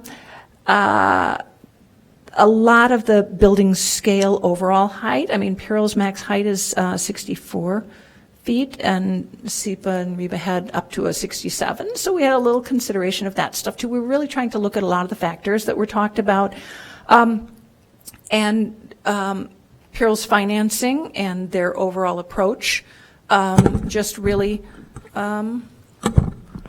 was the choice when the scoring was all done, and it was from that standpoint, it's very objective. Every member of the team scored individually, and that's how the scores came out. And Pyrrell scored 91. What was the second runner-up? 90. That was 90. Okay. Which is an embarrassment of riches. So that was a tough call, I would presume. Yeah. That's why we took so long. We debated. Okay. Now, and was cost a consideration in that matrix? It was, absolutely. And this is something where the cost per unit was looked at. A lot of attention was given to the types of things that Councilmember Braithwaite was asking about, like, okay, what are you estimating your costs are going to be? We had some developers who we looked at the construction costs, and it just didn't look like it would hold up, especially given the market the way it's going now. So all of that stuff is looked at. One of the things is all of our developers, if they're going to be successful, also have to be aware of what IDA is looking for, because the tax credits have they're very, very competitive. They give out, I think, about 30%. Yeah, you get probably 3 times as many applicants as get tax credits. So it's not something where you can just do whatever you want. And IDA is very demanding. IDA also, just so that you know, is looking for resilience and energy efficiency and things like that. Our federal funders, and of course all this comes from the federal government in some format, are really trying to push that. They view it as very important. They're probably leading the market rate developers and from that standpoint and demanding it. And then people say, but the units are expensive, but it meets multiple goals and it gets good housing. So, all of that stuff is in the equation. With cost as a consideration, they were getting into what Councilmember Braithwaite was asking about how much of a buffer did you build in to absorb market fluctuations, which is the tough business to be in at the moment. It is, but the other thing is IDA has norms, and so you also have to look at those ranges. All the developers' fees, there are max, and all of that is eyeballed by everybody, and everybody's in the same situation right now with the unknowns, but we've got smart people who are going to look to buy things when they can buy them efficiently and look at different materials and alternatives where possible. And in part of that matrix, were you considering local partnerships? Like, did our friends from Reba Place score a little bit higher because they're local? That wasn't something we had in our scoring matrix. One of the things that got their scores very high was how well they know the area and the other things that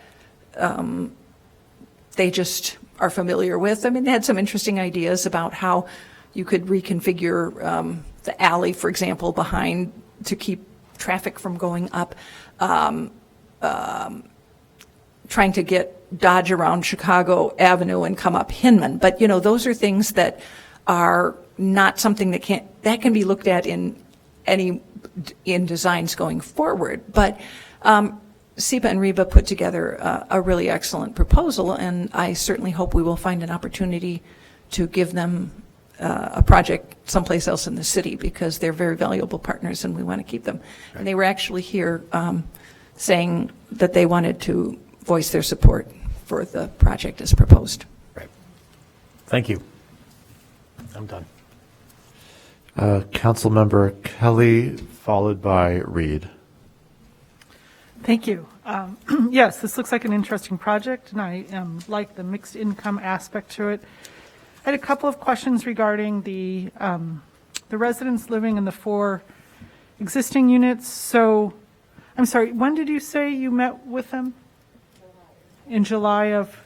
July 14, 2021, and actually prior to that in 2019, there were other meetings because these units were being targeted for rehab.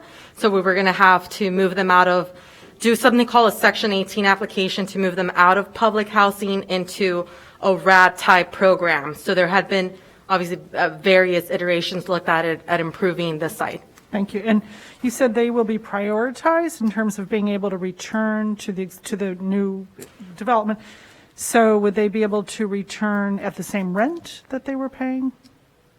I would have to circle back with you on that, I believe, because they're moving out of public housing into a voucher program. Those rents might slightly change, but the spirit of them only paying 30% of their income remains. But I'm not quite sure what those numbers pan out to be, because they are in a public housing program right now, which is different than a voucher program. But it would still be 30% of their income. Of their AMI. I'm not quite sure if the public housing is 30% AMI or 30% of their income or slightly lower than that. But the voucher program is capped at 30% of their income. Okay. And would these, would the affordable housing units be affordable housing units in perpetuity? Yes. So the way the RFP was written was 40 years. There's an expectation that those tax credits then would get renewed and continue being affordable. Okay, let's see. And so I see that it's the C1A, is that it? So what is the purpose of the C1A zoning for this? The purpose of that, I believe, had to do with the height, being able to allow us to add additional units, but I'm not sure if Paul wants to address that.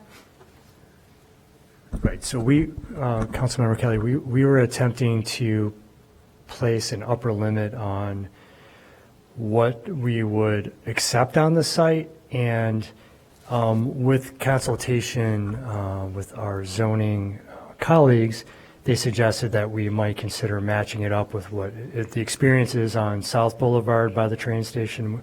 The townhomes on that side are zone C1A, so we thought, is there a way to incorporate aspects of that to bring kind of if there was going to be like a daycare center or something at the base, how could we zone it in that way? So really it was designed to create an upper limit, but also provide more than what lower zoning would allow. We want to add units to the community. That was the point. So it's C1A or R5. I think your analysis, you're looking at C1A? Yeah, so they've made assumptions based on C1A. Okay. I mean, I would much rather not see a C1A there. To me, that means elimination of green space, so I would be much more comfortable if there was not the C1A zoning tagged onto this. If I just chime in on that a bit, we did go as part of our design in this project, we did look at the C1A, but we are not maximizing the site coverage that could be designed according to C1A restrictions. So, with a C1A, you can build up to the lot line. We could build pretty much right up to the sidewalk. And we are holding at least a 20-foot setback for those townhome units because we do want to provide a more open space feel, the front yard feel that is similar to the other residences further down the street. We definitely want to maintain that green space and that pedestrian-friendly atmosphere. The C1A is not maximizing on necessarily the building site coverage. So what would happen if you took it off? If I mean, what wouldn't you get if you remove the C1A zoning, which I think is somewhat threatening to have a Z1A zoning in a residential neighborhood? I mean, what would we lose? Mr. Mayor, Well, can I would- I'd just like to jump in. I was just gonna The suggest- Courts of Evanston is C1A. Right. The Courts of Evanston is 90 townhouses at the corner of Yeah. South Boulevard and Chicago Avenue, and it's C1A. It's residential. Yeah, so I just want to know what you would lose if you took off C1A. So if I could just make one statement about, so the next step of this process is a zoning process, which will analyze that, right? So that would be the opportunity to kind of work that out with staff.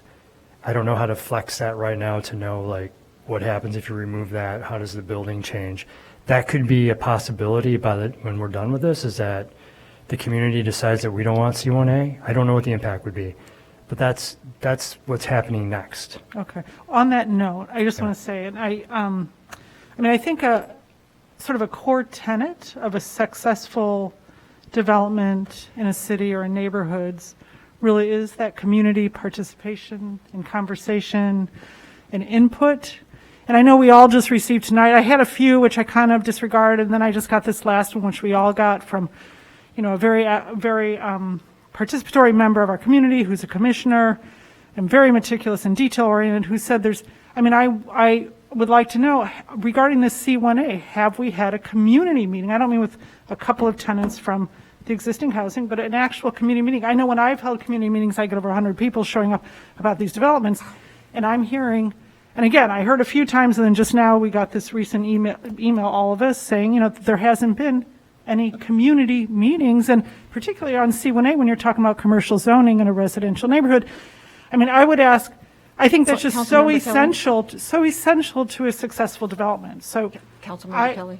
So I just want to say, and I believe, Melissa, whatever you're about to say, I'm not going to doubt you, except that the perception is that, and I think this would be much more successful going forward, to first have a community meeting to discuss the C1A zoning and everything else, because clearly that's what the residents around there seem to be feeling, that there has not been effective community meetings around this. Councilmember Kelly, So, I am happy. Councilmember, can I just ask that we go in order? You'll certainly have a Right. turn. I do. This needs to be addressed, Mr. Mayor, because Well, I there have understand, been- but can we just address it in the order that folks asked to speak? I'm going to jump in here because there are a handful of people who participated in public comment tonight, two of whom I've known for 20 years. They attended every single community meeting that we had. In fact, two of them disrupted one meeting so badly that we had to end the meeting. They have been noticed on every single development that we have had here. I've had multiple community meetings, and Claire, I am happy to give you the details of how many people met with me and the number. This commissioner who just wrote to us tonight at 8:29 is not, what he says is not true. Paul Salmasek, Johanna Neiden, and I can tell you the exact number of times we met with people, 40, 50 people there, Courts of Evanston there. I really, really resent people arriving at our public comment and lying, just lying. And a commissioner from one of our commissions lying on that. We discussed with the community the potential zoning changes. I don't know that you understand that what this does tonight is starts the zoning process. That means it will go to DAPR after the zoning analysis. DAPR is a public meeting. It will go to the Land Use Commission. It will be there for as many meetings as is necessary. Those are public meetings. It will come to Planning and Development for as many meetings as is necessary. That's a total of 5 public meetings on that. And so what I have also heard from the community is a tremendous support for this type of affordable housing. 3-bedroom family units on an asset that has sat there unused. There are approximately 50 parking spaces there. We have marketed them in every possible way to get people to fill them up. The average number of parking permits that are used in that parking lot is 20. We are replacing them on this site. Part of what we did in the RFP, if you went back and read it, is we said that we wanted it to be architecturally in context with this community, which meant having a front setback. That's what has been designed here. C1A, that may not be how this ends up. And to have someone, I'm sorry, I'm really frustrated. This is 5 years in the process. There have been any number of community meetings. To have somebody announce, basically lie to us, is really disappointing. I just have to say it's like 7 or 8, which I kind of just was like going, I told you I'd read through this, and then I got this last one. I thought, well, listen, this isn't just one. There are a lot. This is this perception. I'm just saying that it just seems to me that. Not a productive discussion at this point. We've heard public comment. We heard Councilmember Nguyen's comments. I think we need to move forward. Next is Councilmember Reed. Thank you. So I appreciate your proposal. I think it's great. I think all of the proposals are great. I appreciate staff's work. And I'm happy to move forward with this. But I think the REBA proposal was 1 point short of this proposal. And I understand, Sarah and team, that we do not currently factor in, into our scoring system, local organizations. That's not a part of the criteria, but I think it should be. And, but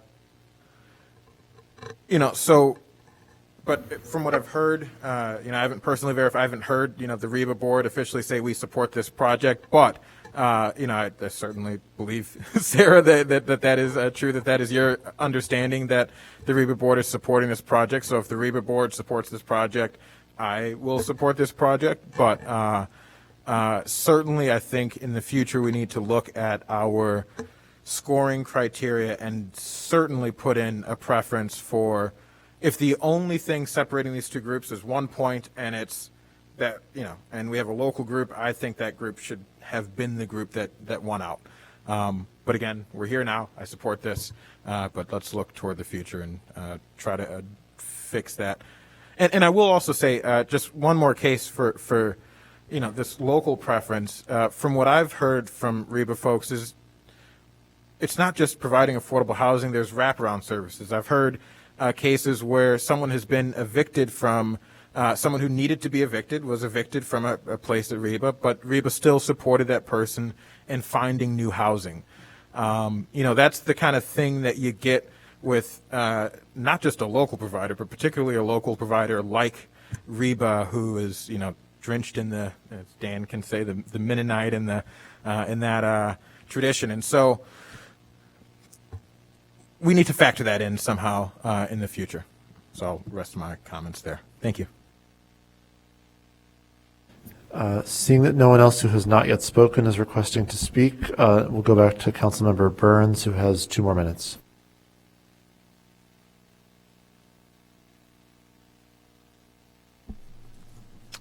Just to understand how get a sense of how the scoring works, especially for next time we see similar RFPs before us. So it looks like where REBA scored 2 points less than this project was in the financing plan.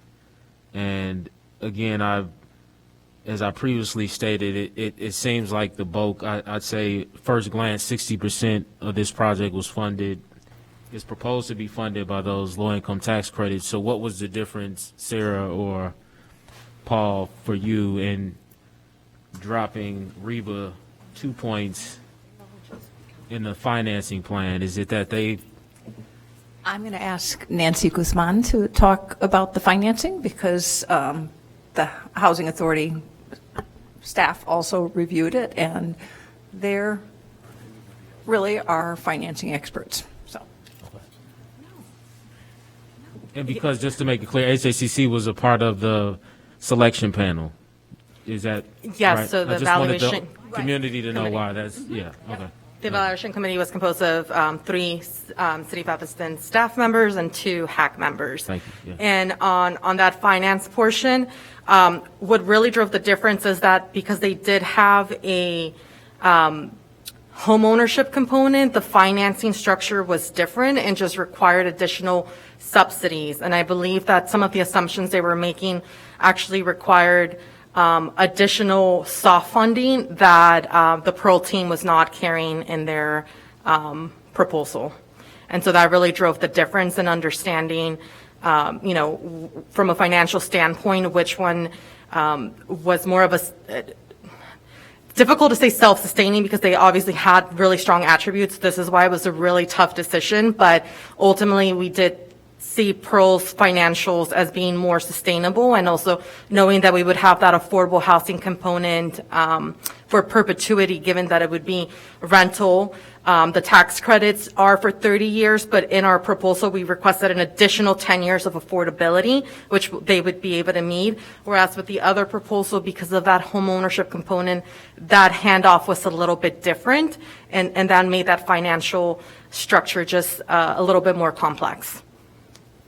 Yeah, and it is unfortunate that someone tried to shoot for home ownership, and because of the complexity of it, likely kind of lost the opportunity. Now, I will say, just in talking to other developers, that rent-to-own model is difficult to pull off in these type of scenarios. It's unfortunate that it seems like that's why they did not receive the, a higher score, and likely been awarded this RFP. But I will say, just from conversations I've had, extensive conversations I've had, although the intent behind it is a good one, it is a lot more complicated to pull off, in particular because everybody doesn't.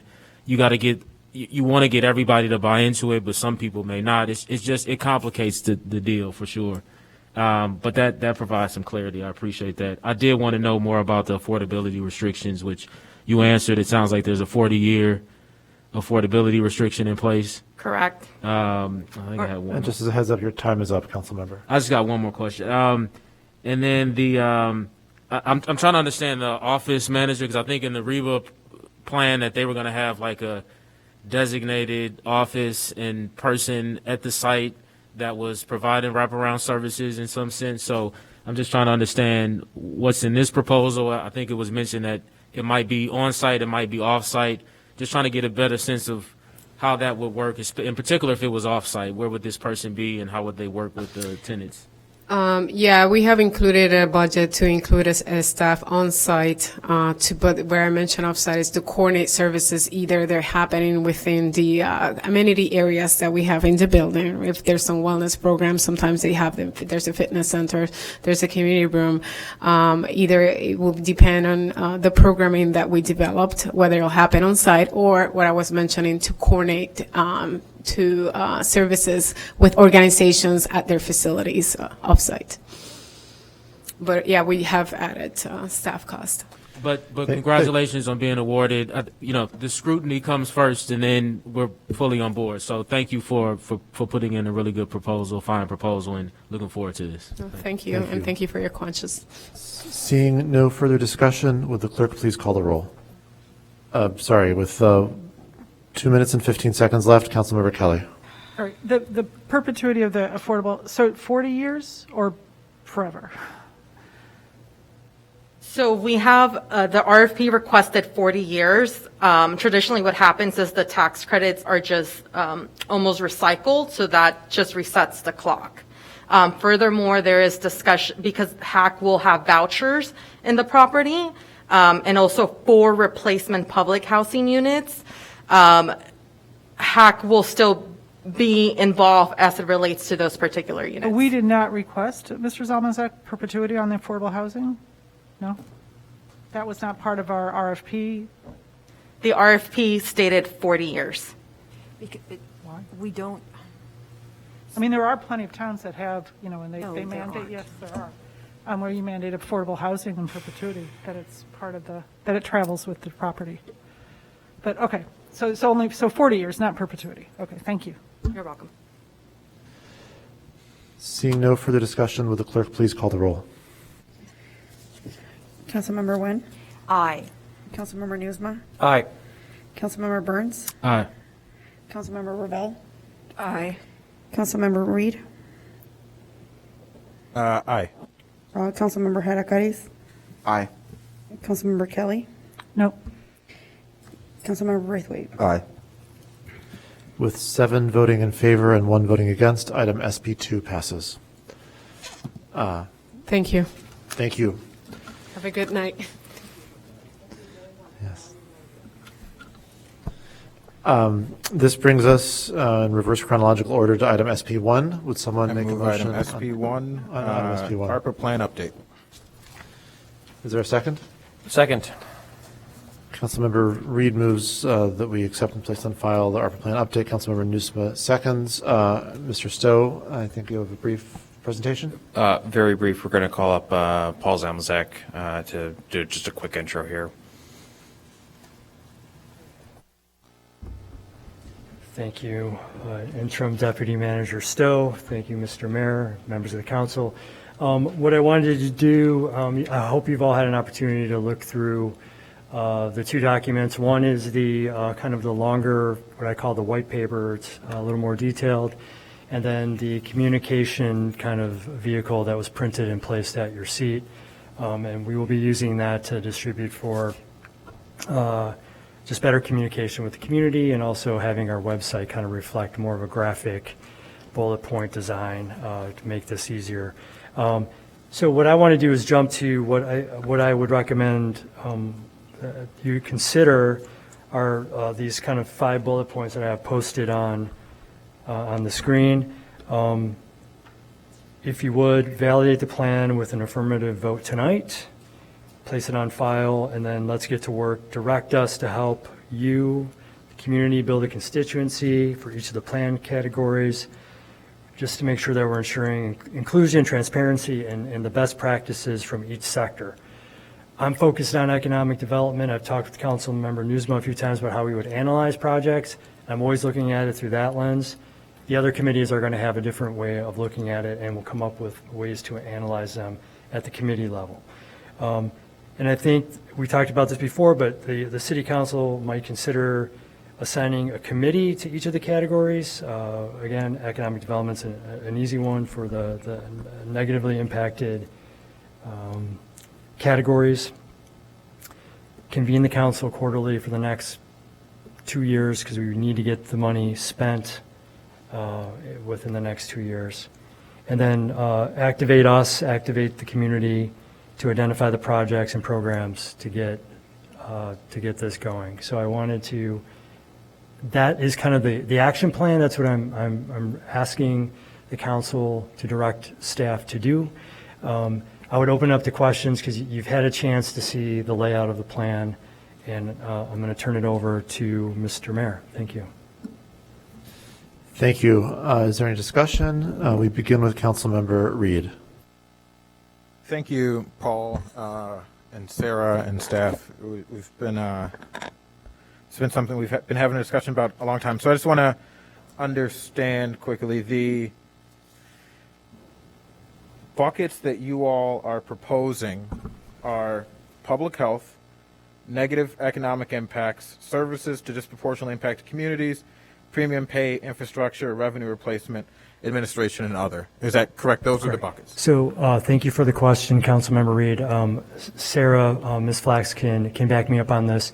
We, based on updates to the ARPA planning, we wanted to align our categories with how the feds are analyzing them.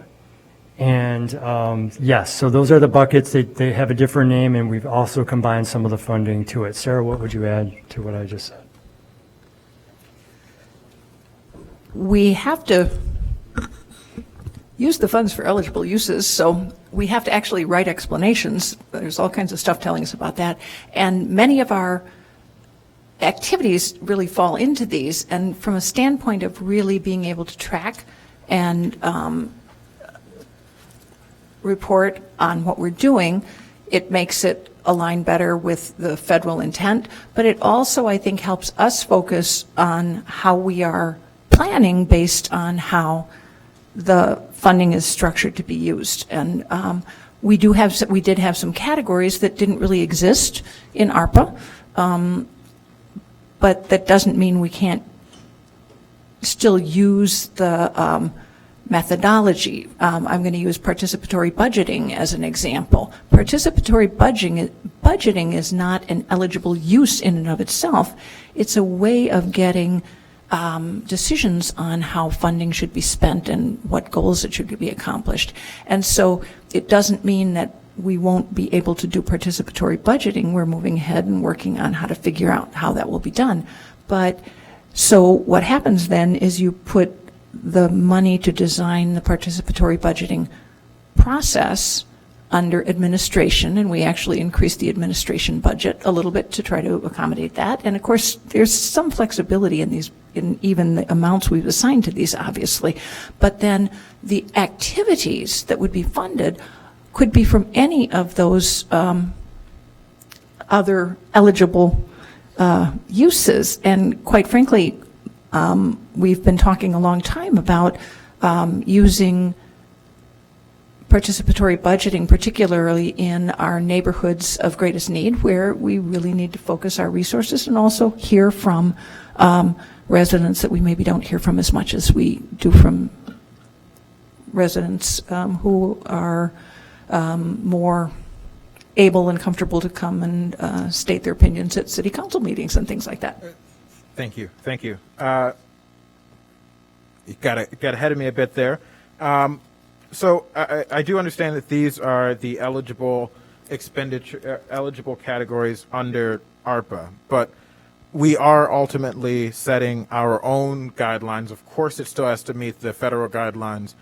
I think it would be clearer if we took $2.5 million, as we have agreed upon, put it in its own bucket called ARPA, I'm sorry, called participatory budgeting, and allow those funds to cut across these, of course, eligible expenditures, however, the process plays out.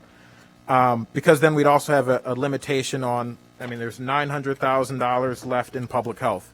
So let's say the group, this group decided to spend another $500,000, and then the community wanted to spend even more in public health, and now, we've cut off in some way that ability to do that. So I do think that should be sequestered into its own bucket, as well as I know Councilmember, I don't want to jump the gun on Councilmember Newsom, but I know that other council members, Councilmember Newsom is interested in creating a CARP bucket, for example. And so I think I would like to see participatory budgeting pulled out, its own fund, and of course it has to meet these eligible guidelines.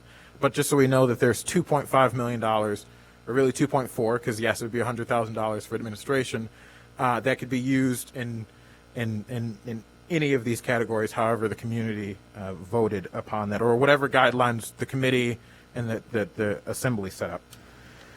So I just want to start with that. I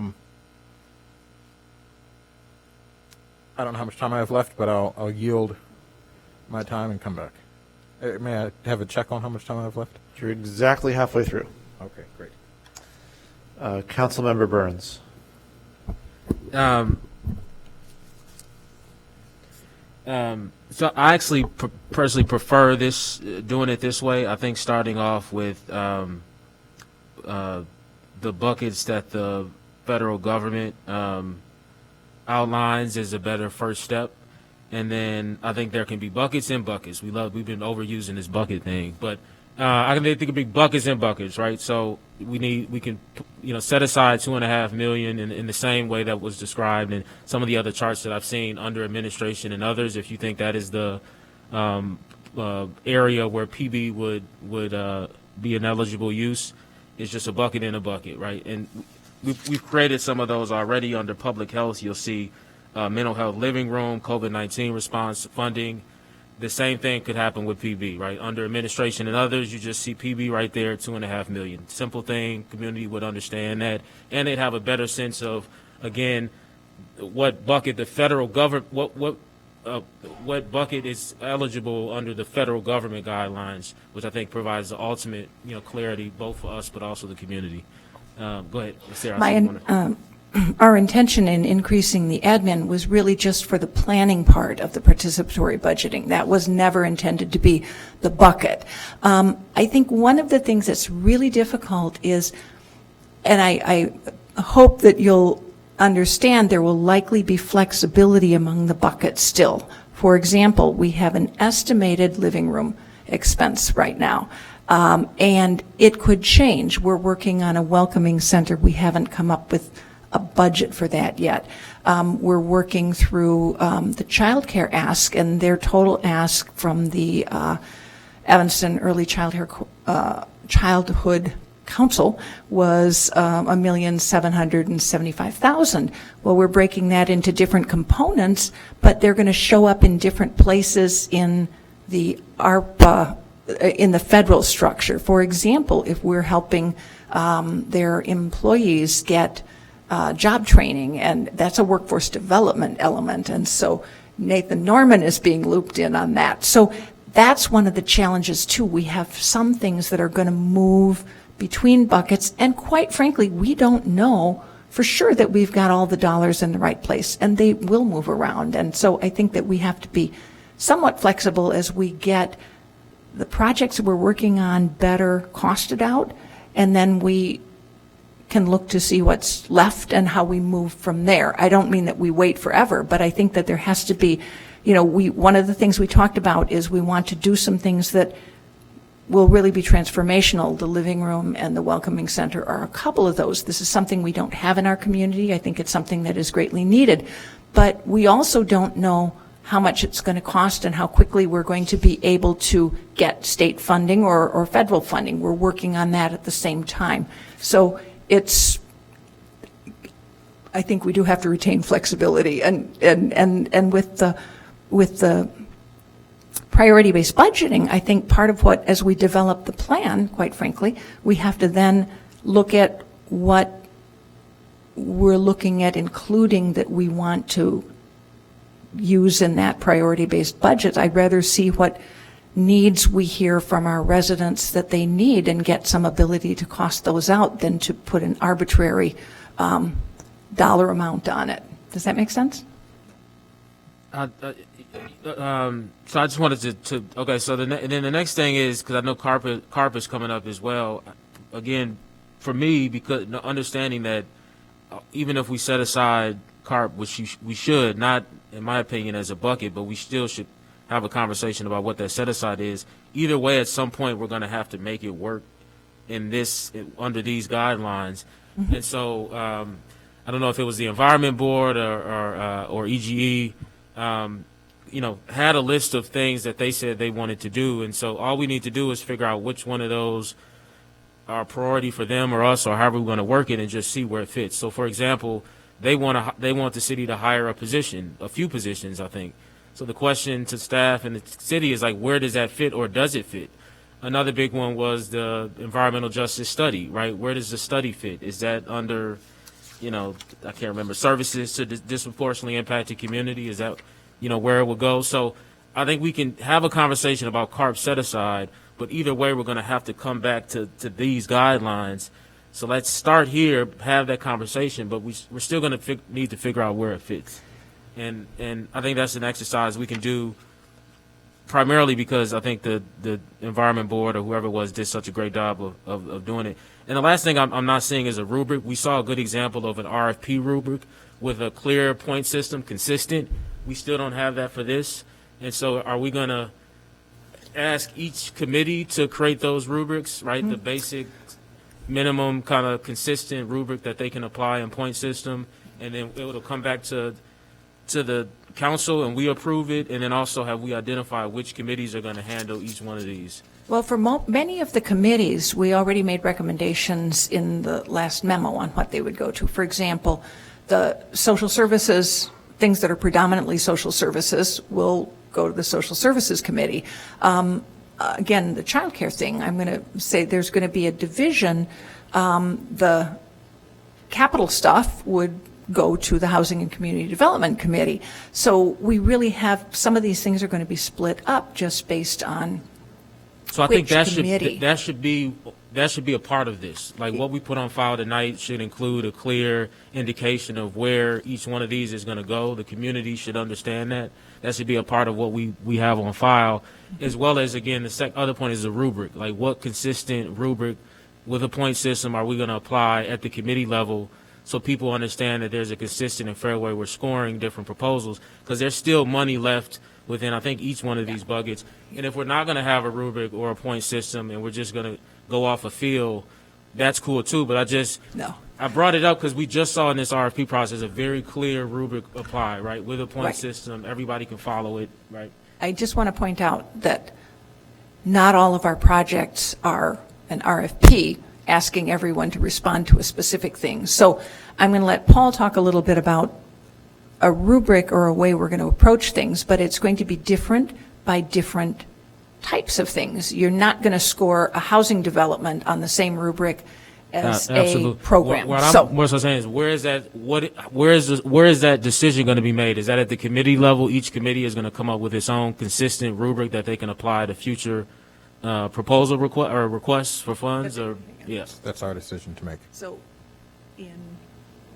I just want to, you still have a minute left, Councilmember. I just want to remind everyone on both sides of the dais that it's almost midnight and we still have the bulk of the agenda ahead of us. So let's try to be as efficient as we can. So if you open what I call the white paper document, which is a 30-page doc, that's part of the city council packet. Just when you click on SP1, starting at page 11 is an evaluation criteria. I'm not calling them recommendations. I'm saying, kind of in recognition of your requests in the past, in addition to some council members' desire for additional planning and a lack of consensus on priorities, we've put together a list of potential ways to evaluate projects. And this is not a comprehensive list, but it's pretty detailed, and it's going to vary based on committees. So page 11, 12, 13. So it would be my hope that when I return to Economic Development Committee, that we come up with an evaluation sheet or a matrix that we would literally attach to every What page is this on? Because I tried to find it and I must have skipped over. What page in the packet? Because you don't even have to do all of this as long as I can put my eyes on it. I just didn't see it. So what page is it on? Well, I'm looking at the actual document, not the page. Does somebody have, there we go. Page 41 of 586. Thank you. Thank you. Okay. This includes a list of potential criteria that could be used to evaluate the project. Right. So then part of that is going back to that conversation, and I promise this is short. Either we have a weighted score or we simply check boxes that fit into these analyses. I see it now. And you total them up. I don't prefer that. I prefer kind of like what we've done with the RFP. We weigh them. But we need consensus on how we do that. And each committee is going to be different. Yeah, I see it, Paul. This is perfect. Okay. I just Right. didn't see this. Thank you. This You're is welcome. exactly what I was looking for. All right. Councilmember Nusma. Thank you, Mr. Mayor. No one wants to keep talking about buckets, so I'll keep this short and say that there are a number of ways you can look at this. You can look at it in column format. You can look at it in row format. You can look at it in 3D format. I think the important thing now is just to put a fork in it and let's move on. This is not exactly how I would have done it. I would have put a bucket in there for carp. I would have put a bucket in there for participatory budgeting. As long as we are doing carp and as long as we are doing participatory budgeting, I'm not going to get hung up on how the buckets are defined. We need to move this discussion forward and stop talking about buckets. So I will begrudgingly accept what is in front of us here. And in the spirit of moving the conversation forward, as I understand it, Paul, you're asking for feedback from council tonight that we assign each of these categories, each of these buckets, to a committee. Correct. I'm not asking the city council members tonight to pick committees to assign them to. I'm saying let's come up with a process to do that, and then each committee will have a process for evaluating with their own. Can we why can't we do it tonight? Sure. There's like 7, we can run through them pretty quick, right? And then we will have accomplished something, which will make me feel better when I drift off to sleep at 3 a.m. Before we get to that, I do have something substantive. Councilmember Newsome still has the floor if you would like to utilize it. I would like to just run through these 7 categories, and if we could get a quick consensus on assigning them to, you're saying council committee, it could be a standing committee, it could be one of the BCCs. It could, but here's one thing I want to say. There are sometimes there going to be a project that goes across several categories, right? So we have to figure out how we're going to address that. Right. So understanding that we are going to be flexible and something will come up that we haven't contemplated and we'll adjust accordingly. Public health, who does that go to? Human Services. Human Services. Done. Negative economic impacts, that's economic development. Yes. Not always, though. For the most part. Could be Social Services Committee. It could really be a whole host of committees, but. Right, so a couple of examples, workforce development, business district strategies, affordable housing, I think sometimes will fall into this. And so what we're looking at here is if someone in the community, a person, individual, institution, organization, has a concept they want to have considered for ARPA money, where do they go? This is the answer we're trying to provide. Well, they can come to staff and we'll point them to, we'll work with them and figure out which committee it'll go to. So Councilmember Newsome is trying to go through an exercise, and he's got almost 3 minutes left. So do you want to continue the exercise? Yes, please. All right. So negative economic impacts, Plan A is the Economic Development Committee, unless it makes sense somewhere else. Staff can redirect accordingly. Services to disproportionately impacted communities. Where does that fit Housing in? and community development. Housing and community development, consensus? Okay. Well,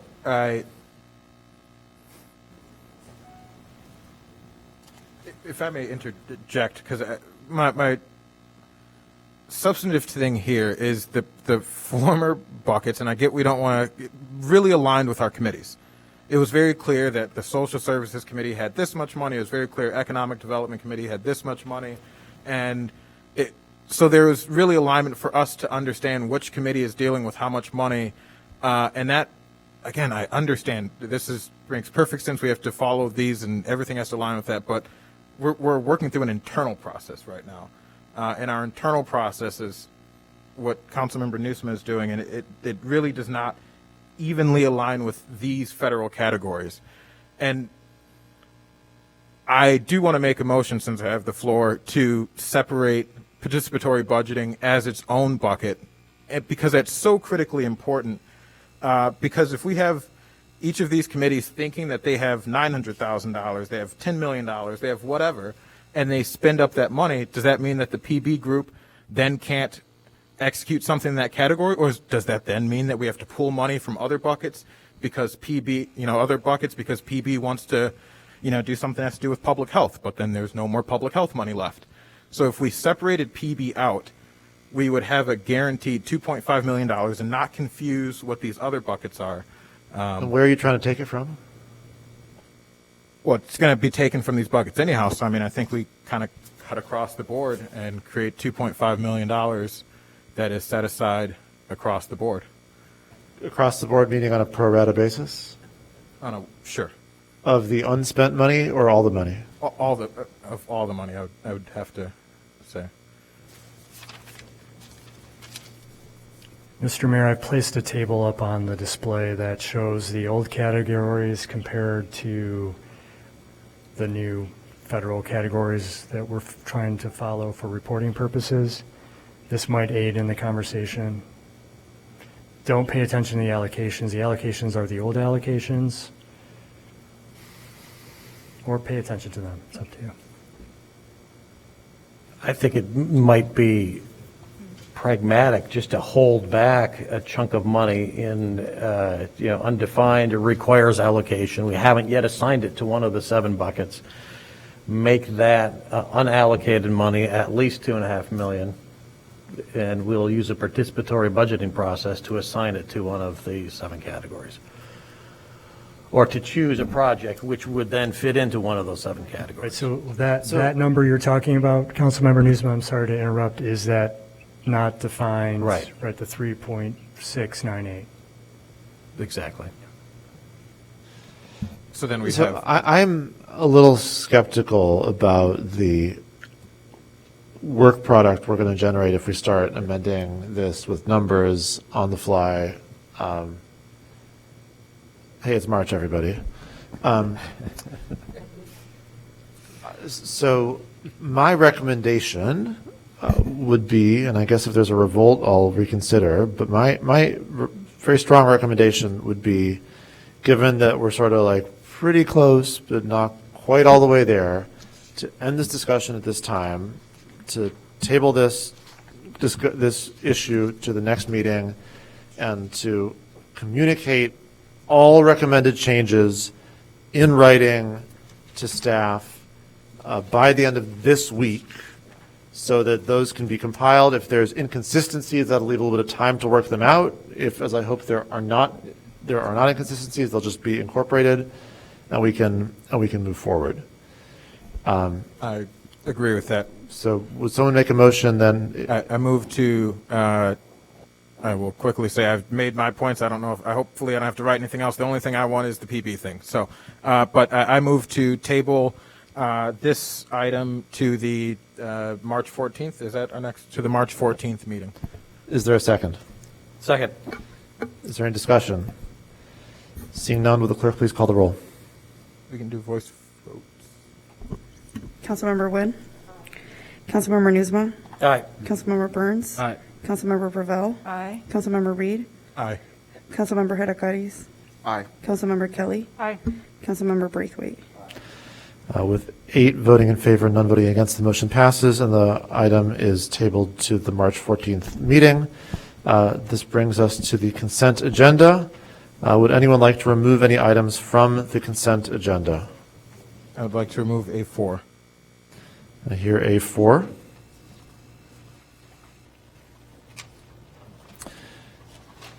Anything else?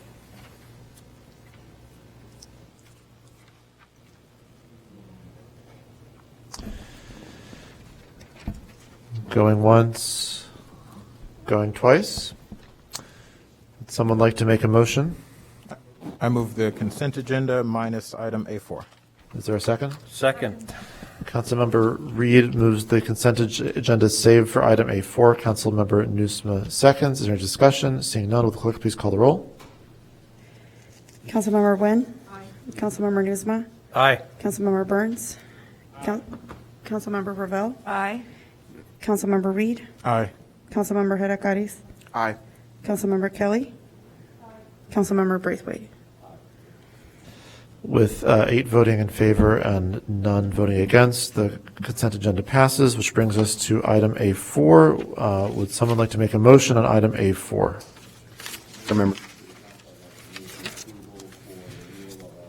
Axon Police Body-worn Camera Integration System. Second. Councilmember Braithwaite moves item A4. Councilmember Wynn seconds. Is there any discussion? Councilmember Reed. So I am a major proponent of the officer body-worn cameras. My reason for pulling this off is I have concerns about the purchase of a new drone. And so I do have, Chief Addington, a few questions about the drone. One, who is the kind of drone expert here? Would that be you, or is there somebody on staff? And I didn't mean that. I meant that. But who is kind of our? Is there someone on staff who is our, drone person? Good evening, Your Honor, City Clerk, members of the council, interim city manager. Good morning. Thank you for the question. The 2 people that I go to talk about drones are Detective Brian Bartz and Sergeant Scott Sophia, or the folks that I chat with about drone use and deployment. Are either of them, it's midnight, so I don't assume, but I presume, were either of them available today, or are they available now? Or No, they're not available now. Okay. Well, I have a number of questions about just the use of drones and the drone program. here in Evanston that I would like answered, and I don't want to have to put you on the spot to answer them if you're potentially ill-equipped to answer some of those questions. And so I'd like to hold this just to the next meeting to have some of those questions answered, unless you feel comfortable with me putting you on the spot with some of these. Well, what if I don't know the answer? I'll tell you I don't know the answer. Okay. So are you? Councilmember Kelly had a number of questions earlier about data. Do you have that data? I have some answers to the questions. Perhaps if I can run through those that were asked at APNW, perhaps that will address some concerns that the members of the council have. Sure, that's where I'll start. Okay, one of the things that I wanted to mention is the manufacturer of the drone is a company called Skydio, SKYDIO. They're an American firm located in Redwood, California. The current drone was obtained via a grant, so I'm not certain that we can resell it. So I would prefer that we use it for a trainer rather than jumping through the hoops of attempting to sell something we obtained on a grant. 90 days is the retention period for all other video. I would avail myself to the expertise of Corporation Counsel to make certain we're not tripping over some other rule that deals with drones, that we could extend that data retention to that amount also. The fire chief estimates that their drone usage was 80 hours since the inception of the drone program.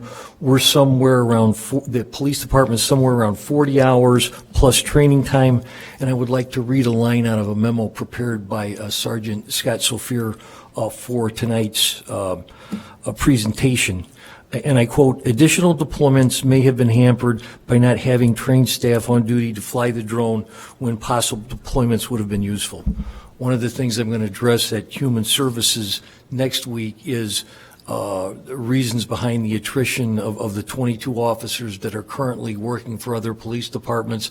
One of those 22 officers was one of our drone pilots. And so that the multiple things have impacted on the number of hours using it, and I would say we need to look to the future rather than to the past for the drone usage.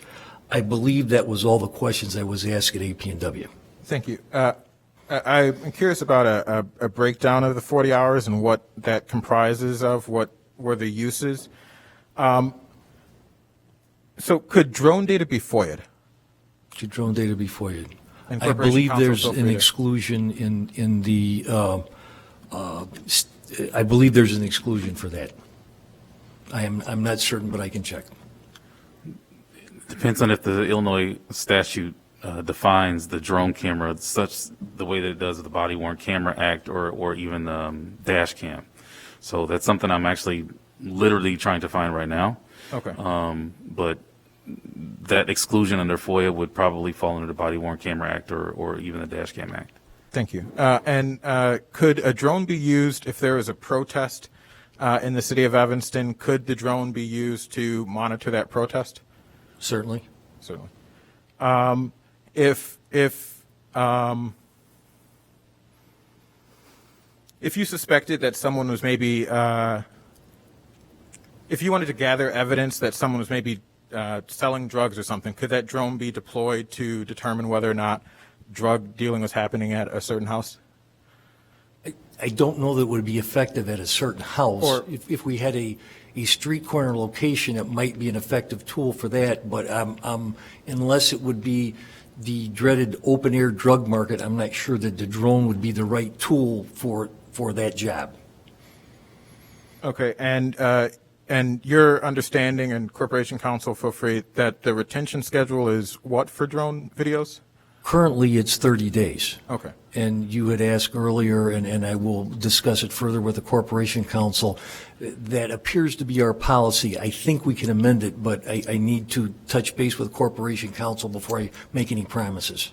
Yeah, and I actually will now drop that, as I've been able to locate the state statute on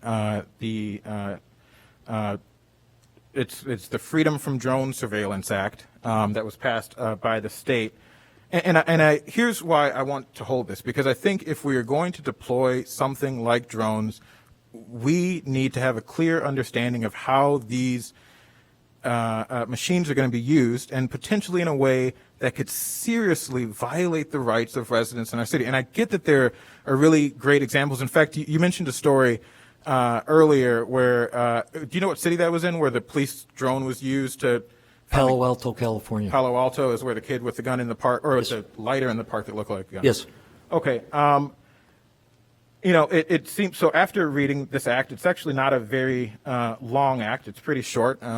What it shows here is that, one, the reason that our policy is 30 days and why I'm not going to insist on 90 days is that the act requires 30 days for the retention of this data. It also would not actually allow us to deploy a drone at a protest unless it met. There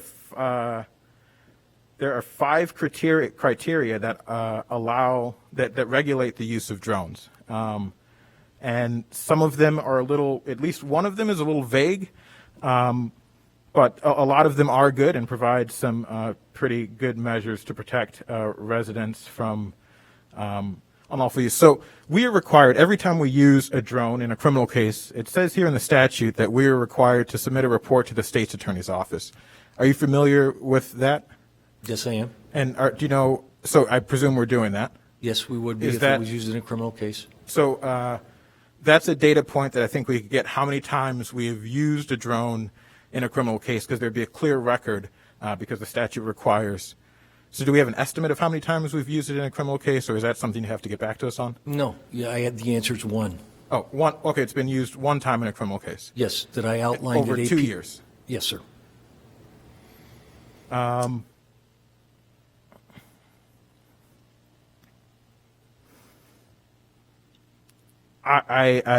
support the body-worn cameras. I support the VR system and all of that stuff.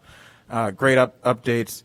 I even support the use of the drone, for life-saving. I am curious. So you did mention a case where it was deployed for the fire department to detect, someone who I think was a victim of drowning.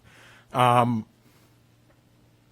is that data? So if there isn't a live stream on the current system, when you're flying it over the lakefront to determine, use the heat signature, how does the data get back that, hey, there is a ping and there's a body here?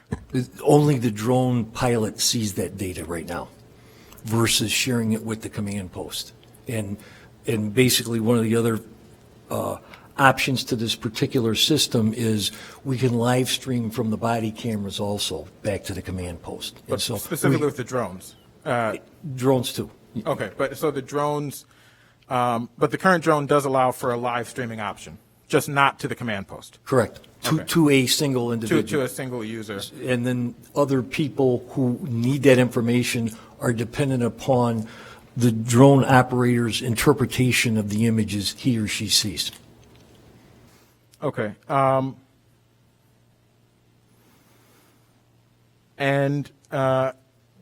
And so video from a drone. And Councilman, your time is up, so this will be your last question. Video from a drone, can that be, downloaded and then uploaded to a software that would allow facial recognition?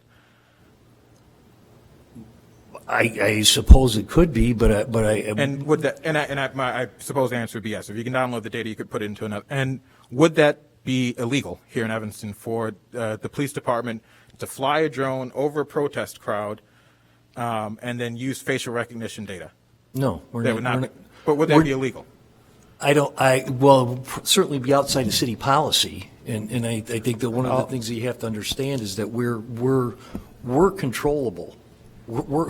I think the private individuals who have drones are into much more nefarious activities, and so for us to even undertake something that you're describing, the expense in the software, the facial recognition, would certainly be a city council agenda item. That stuff is not inexpensive, and so the scenario you're outlining would be impossible without your financial support.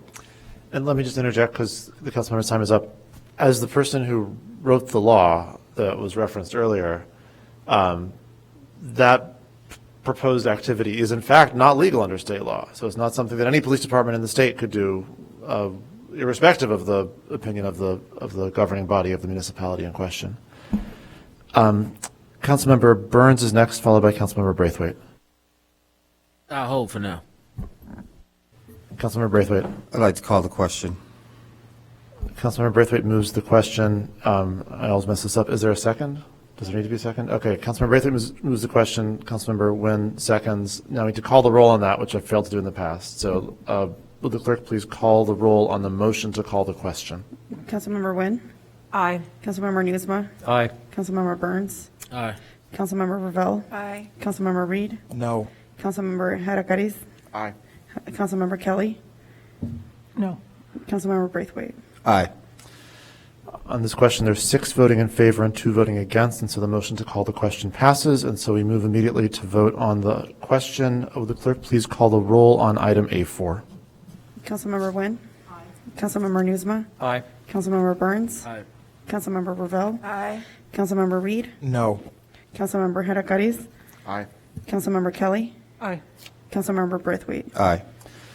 On this matter, there's 7 voting in favor and 1 voting against, and item A4 passes. Thank you all. This brings us now to call of the wards, beginning with Councilmember Nguyen. Councilmember Newsma. 3 upcoming meetings. Ward meeting for the 4th Ward will be later this evening, Tuesday, March 1st, from 7 to 8 p.m. Since I was unsuccessful in getting President Biden to reschedule the State of the Union, we'll just have a short one. Office hours, Saturday the 12th from 10 to noon, and sometime within the next few weeks, exact date and time to be determined, we will have a community meeting to talk about connections for the homeless and their intentions with regards to Margarita Inn. Councilmember Burns. No report. Councilmember Ravel. No report. Councilmember Reed. I'll always say this, that the 8th Ward meeting is the last Thursday of every month, and it will be at 6 p.m., and so I invite 8th Warders to join that. And for the people who are watching this later, Dan Coyne's feed, certainly, good thing I didn't have to give that Casimir Pulaski story now at Call of the Wards. I think that'd be pretty brutal. Councilmember Herreras. Just thanks for having me, and there will be a social media account that reports back on these meetings, and look forward to working with you all. Councilmember Kelly. No report. Councilmember Braithwaite. Thank you. Councilor Herreras, welcome, and look forward to working with you.